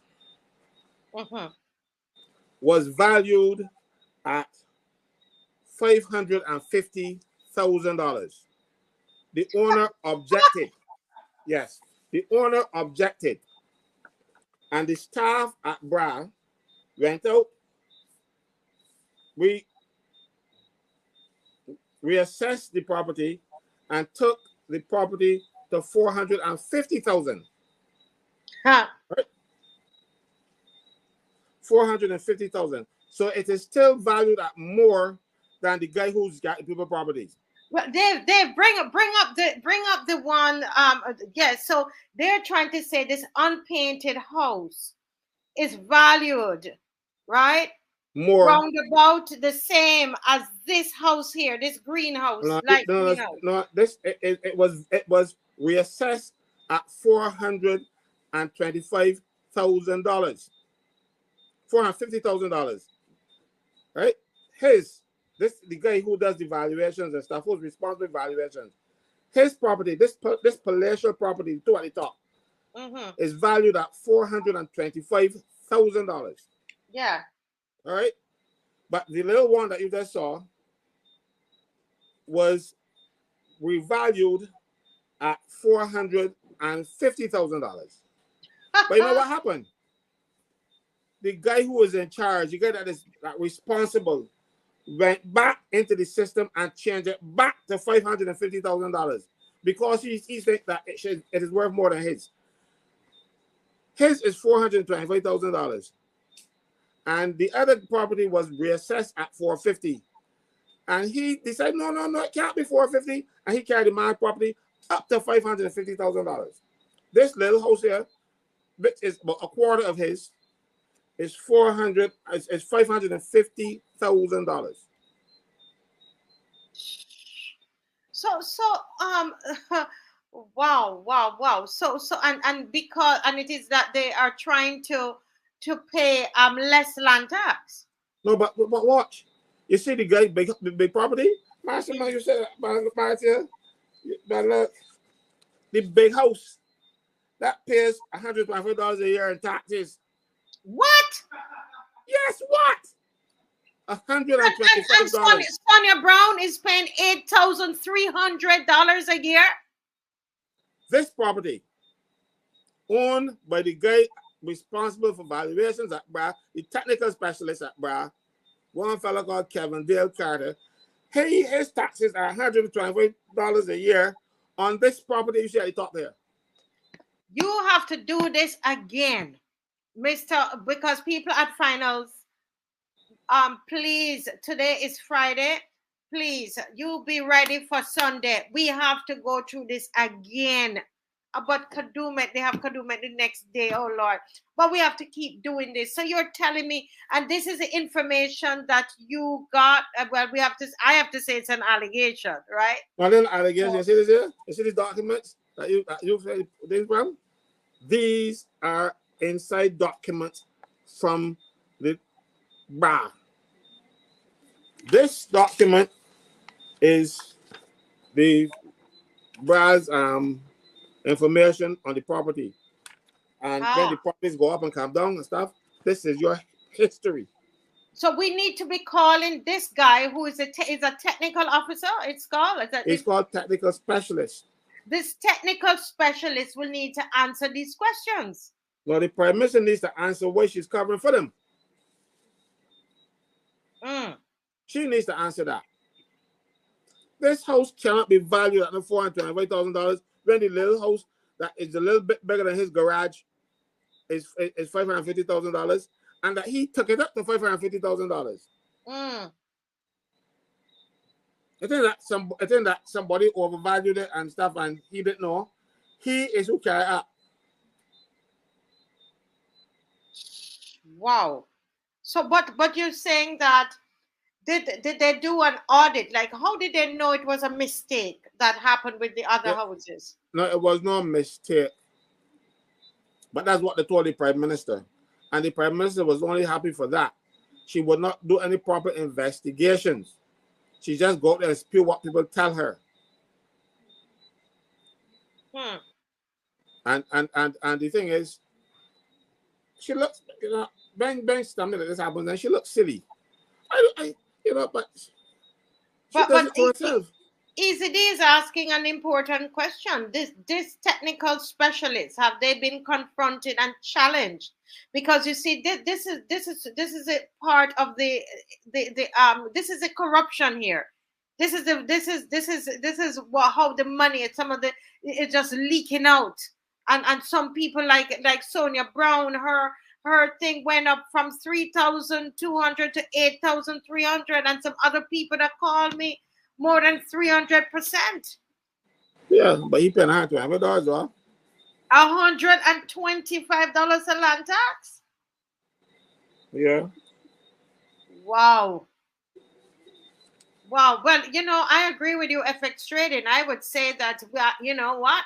If I get the information, I'm going to ask the technical specialist to come on the show. He's not going to come. But I will still ask. He's not going to come, trust me, because they're trying to find ways to cover themselves and their behavior. And like, frankly, the house below, the pink one. Yeah. When I disclosed on the previous show about this property and how it was valued way below it was, And this is the person who is responsible for enforcement. They come up with this thing, oh, it's in a flood-prone area. If you are in a flood-prone area, your next-door neighbors on either side of you will be in a flood-prone area too. So how come they were not? But the Prime Minister spoke about the flood-prone area because that's what they tell her. And they know that she is shoddy, don't have any real technical knowledge about anything. She just goes off and talk pretty. And people fool her all the time. It is very easy to fool her. And the civil servants know that. All you got to make it sound pretty and the Prime Minister can go off with it. Oh my goodness. I tell you, what corruption. This is corruption. And you know, I tell you, we're gonna go with these kinds of things, go straight to the people. I would love for these technical specialists to come and defend this. Because this doesn't look good. This kind of allegation does not look good, and we need them to be able to come on. And I'm telling you, on Tuesday morning, I will send an email to them. I would love for them to come on the show and to explain to the people of Barbados why, is this true? You know, this is the kind of nonsense that we have going on in this country, and we have politicians who do not know their role and who do not understand their role. BRA itself is a monstrosity that should never have existed. When BRA was first conceptualized, it was an organization to collect the arrears of taxes from the various agencies, the government tax agencies. Land tax, because you don't have people in there with the skills and the knowledge and the kind of drive to go after people. You set a notice and you ain't pay, and you ain't coming to pay, so be it. So government wanted to set up an agency that when the people don't pay the taxes and the department exhausted their efforts, then they would transfer the debt to this agency called the Central Revenue Authority. It was supposed to be the Central Revenue Authority. Put some people in place to formulate that concept, and they came up with BRA. Because the civil servants is always strictly politicians. So they take all the destroyed land tax department, inland revenue, and then they had to pay the commissioner of inland revenue salary for about 4, 5, or 6 years to start home. At the highest salary for public officers for 5, 6 years, because they just sent you home just like that to accommodate this BRA nonsense. The people at BRA know, they put them all together. They don't, and they bring a commissioner. The commissioner is chosen by the board, but approved by the Prime Minister. And this particular lady, she's worked at several accounting firms, but she's always one step ahead of the foot that can kick her out. Can't hold on a job in accounting, so she ends up with a job at BRA. I understand she was 4th out of 4 people who got interviewed, and she got the job. But she ain't know about land tax, so she ain't know nothing about income tax. She don't know enough about income tax. So when her staff come and tell her things, she rely on them. She's like the Prime Minister, not knowing, don't have the ability to tell if people are cheating or telling lies to her. So she swears by the guy, the technical specialist, and go up defend him and protect him too, because he's the man that really running the show. But you know, I thought I read somewhere that this was a promise. I can't remember which of the government promised that this tax would be abolished, the land tax. You know, why are we? That's a tax that, to me, I don't understand that tax. Look, most taxes exist. They had to find some way of taxing you. Under the old days, when we had the local government and the vestry system and stuff, the people who had the money own land. So you tax the land, plantations and stuff, but they pay more tax than anybody else because they needed money to do the services that they had to provide, like fix the roads, clean the garbage, take care of the orphans and that kind of stuff. When the government abolished local government and stuff, they brought this land tax thing into being to keep the revenue going. You know? For instance, income tax United States was only supposed to be for 2 years. You know, after the war, United States spent so much money on the war, they needed to raise some money. So they decided they're going to tax incomes for 2 years to raise the money. 2 years after the war, the Second World War, and they're still taxing you. Then government can have a tax they don't want to let go.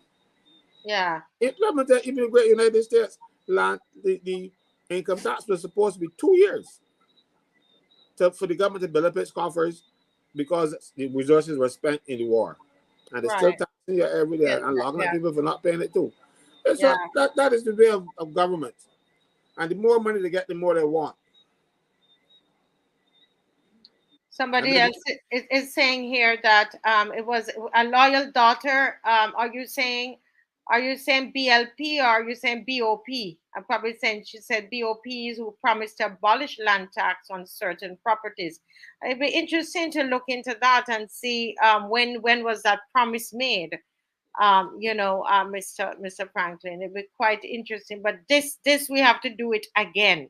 This we got to wheel and come again because this kind of thing, and I promise you I will write them on Tuesday. The credit unions, I've been trying with the credit unions. I'll tell you all that. Okay, she's saying the BLP promised to abolish land tax on certain properties. When was that? Which manifesto was that in? Loyal daughter, when was that? Yeah, but go ahead, Mr. Franklin. Mr. Franklin, oh Lordy, we got how much minutes we got? It's 10:14. We can finish at 10:20. Oh yes, well I can do this one very quickly. Yeah, and we will pick up again on Sunday, God willing.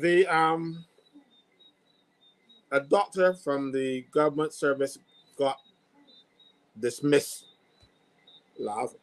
last week on the pretext that his contract will not be renewed. Right? Because what they do with doctors in Barbados, the doctors, they employ them on contract. But he was on contract from the 1st of November 2001. All right?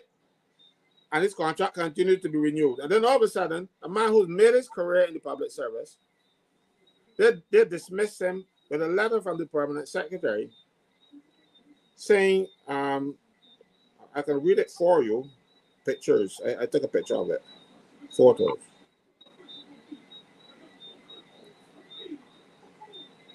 It says, "Dear Dr. Haynes, renewal of contract for the post of clinical medical officer of health." Right? Reference to your correspondence dated the 24th, 2024 0710. Relating to the subject at caption in the contract. The Ministry of Health and Wellness wishes to inform you that after careful consideration, a decision was made not to renew the contractual agreement. The Ministry apologizes for the tardiness in conveying the decision and proposes to pay 1 month's salary in lieu of notice of non-renewal pursuant to the provisions of the agreement. The annual gratuity and terminal pay will also be disbursed pursuant to the provisions of the contractual arrangement. And then it says, should there be any queries, you contact a particular person in the ministry. And then they say the ministry expresses its gratitude for your contribution to healthcare at the geriatric hospital. And by extent, but he was at geriatric hospital, so they didn't even know he was at the polyclinic. But they were so rushed to get rid of him. And the thing is, now look, if you have a complaint against a doctor, there's a system in the public service where you take them to trial. confront them. Do not say that we got complaints for you, and don't put the complaints to the person and then say we are renewing your contract. That is not fair. As a matter of fact, there are laws in the private sector for the private sector people, Employment Rights Act, that forbids that. If you are on contract and you don't, and the person is committing an offense, and you terminate the contract after a year or more, you got to pay that person compensation for unfair dismissal. You got to have a reason. You got to give them a reason. This is law that was passed to protect workers in the private sector, and at statutory boards. But central government, a permanent secretary who does not employ anybody, correct you and tell you so, because he was not employed by the permanent secretary. He is employed by the president. Okay. Through the service commission. So the permanent secretary can't dismiss him. I think, but not renew his contract. He had what people call a legitimate expectation because the contract has been renewed over and over and over for the last 22 years. So you can't really know, come and say, a letter signed by the permanent secretary saying we terminating your contract. If he has committed an offense, put it to him. And then let him dismiss the offense merits dismissal, so be it. But you don't treat a man. But you know, he ran in St. Thomas against the Barbados Labour Party. So, I knew there was a catch. There had to be a catch to it. And he's still active, mind you, and he's actively supporting Ralph Thorne. He and his wife. Listen, Caswell, if they could ever do anything to the two of us, you know, if if we were ever having to eat from their hand, they would box with our hand and we'd be dead for hunger. You see this collarbone? I could put a cup in there after I eat from their hand. I am telling you. Soap from in there. All I'm saying to you, look, no man is perfect and make mistakes. And if you make a mistake that merits dismissal, go through a process. And they give him 1 month's pay in lieu of notice because they terminate him unfairly. Right? But in the private sector, having worked 22 years, he would have been entitled to 2.5 months pay in lieu of notice. So the government enforcing laws against the private sector people, and then when it comes to them, they're doing nasty mistakes on employees. And that has been your recurring theme of how the government is treating the public sector workers. So those who work for the government, that they are treated poorly. That is what you have been saying from the start of the show till now. You know, so I am very sorry, but you can't treat people like that. But I understand why they're going for him. You know, he's a them, and he's a Ralph them now too. Oh Lord, he goes cook. So they're going to do whatever they can to bring him down. That is really, really shameful. You said over 20 years. 22 years. 22 years. My God. It would have been 23 on the 1st of November this year. And they unceremoniously kicked him out without a trial, without accusations made against him where he could defend himself. Because he's a member of my union, so that might be one of the things he got against you too. So, but what they have done to him is unfair. But they treat all the doctors get treated unfairly in Barbados right now, especially the junior doctors, and they are so scared because a lot of them are just young people, younger than my children in some cases, you know. So they go out and they take it, you know. They call them locums, so they don't get vacation, they don't get sick leave. So if you start home a day and you call in sick, they don't pay you. They do that for the doctors. But in Barbados today, because they are forcing young people that we pay to educate to run and leave Barbados because the government treated them badly.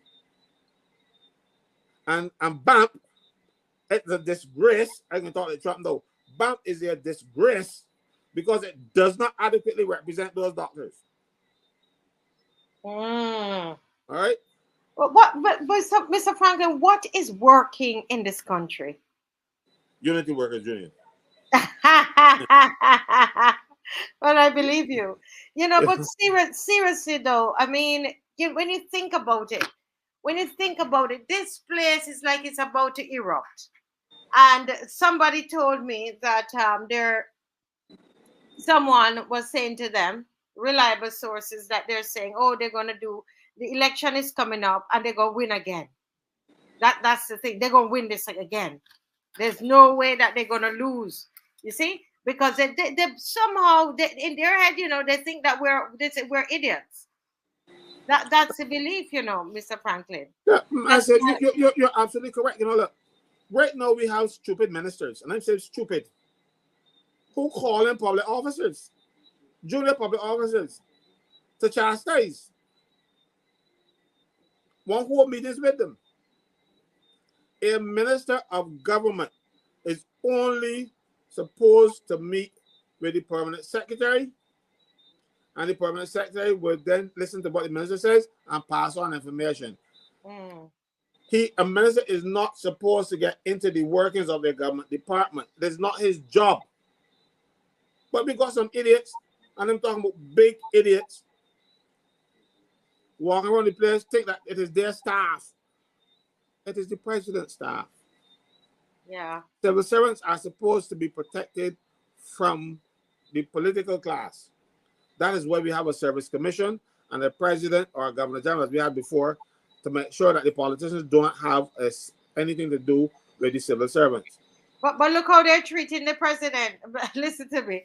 Yeah. This whole thing is just upside down, and we're going to be back, Mr. Franklin, God willing, on Sunday. I know I have Walk Holy on Monday, but I promise you the same thing we did last year. We're retracing our steps, you know, and so we will be back on Sunday night. And those of you interested in Walk Holy, we still have space for you, Mr. Franklin. You can come down, you can climb up on the truck. But that would be great, Holy. So we have Walk Holy is still on, and you know, we don't, in our minds, we don't even call it, for us that go every year, you know, 20-something years, we don't call it Walk Holy, we don't call it Kadooment, you know, we said we go and Walk Holy, because we don't think about the other things around us, because this is just our world we've created, and we do a lot of charity on the road. We give away care packages, as I've been saying, each night. We have clothes that we're covered. Right now, they're up at our school. They are packing packages and they're doing up costumes. We have people who've flown into the island to be part of it. People who come in, they love it.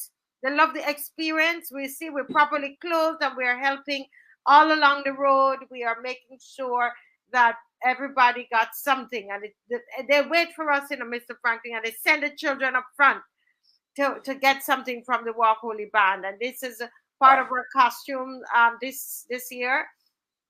And you notice she's properly clothed. Even her knees are covered. Yes. Because we'll say even her knees. Because we'll make me laugh, we were brawling on the show. Because we'll say even her knees are covered. Yes, she's well covered.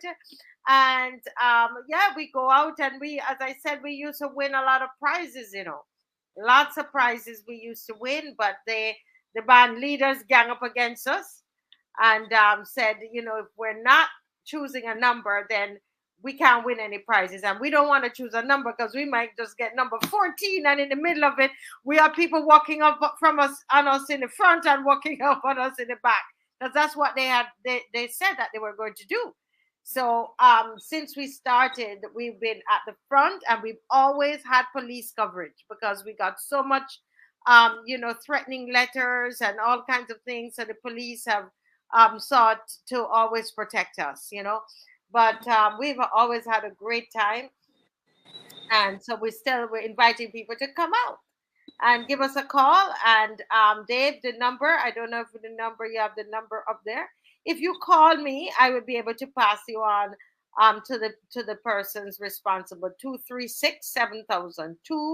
236-7000. All right. All right, folks. Yes. This is it. We went over tonight, but it's a holiday. So, we've had a great show. Not a lot of people, but we had a great show, Mr. Franklin. Thank you for all that revelation that we've received there. And Easy D saying, thanks, guys, and good night to all. And we say the same. Thank you, guys. Thank you for being Good night. And good night to everybody. All right. God bless you. Are we playing music tonight, Dave? That mass nor English. Pretending to be good.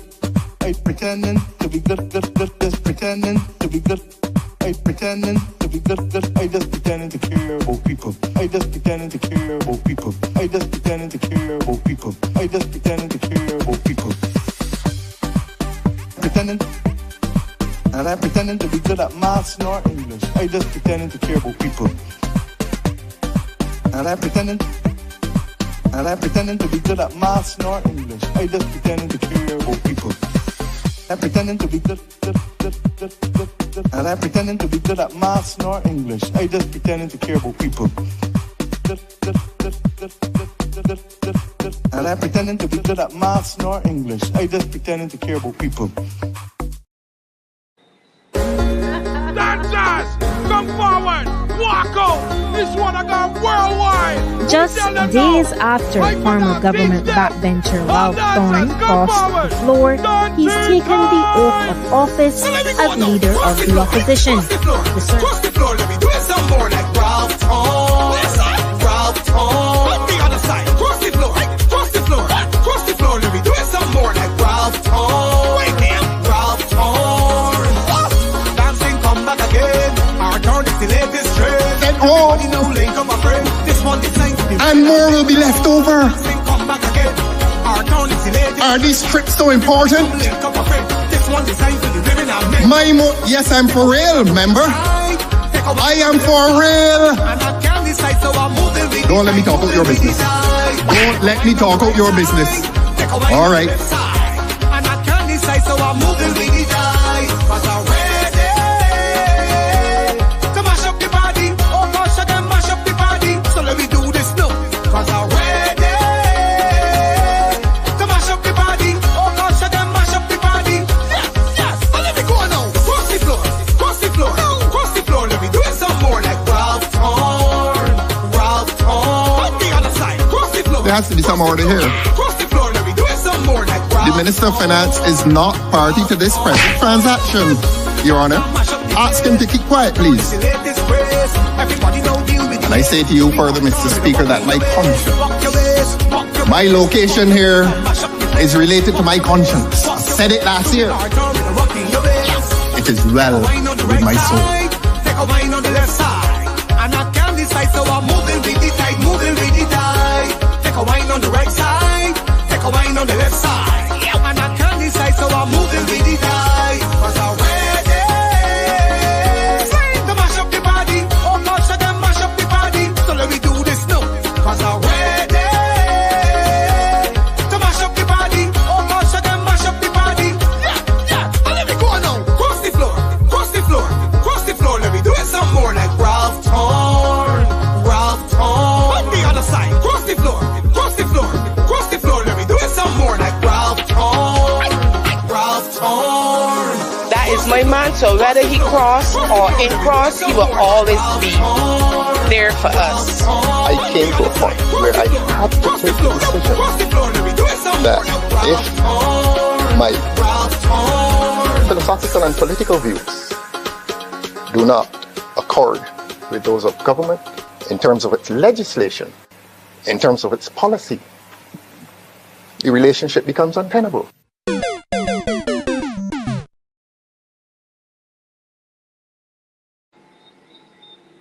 All right, folks. Good night and enjoy your long weekend. Stay safe, everybody. Please stay safe and, be careful of what you're doing where you go, okay? Mr. Franklin, stay safe. All right. I'll try my best. Good night. See you on Sunday. God bless. Bye-bye.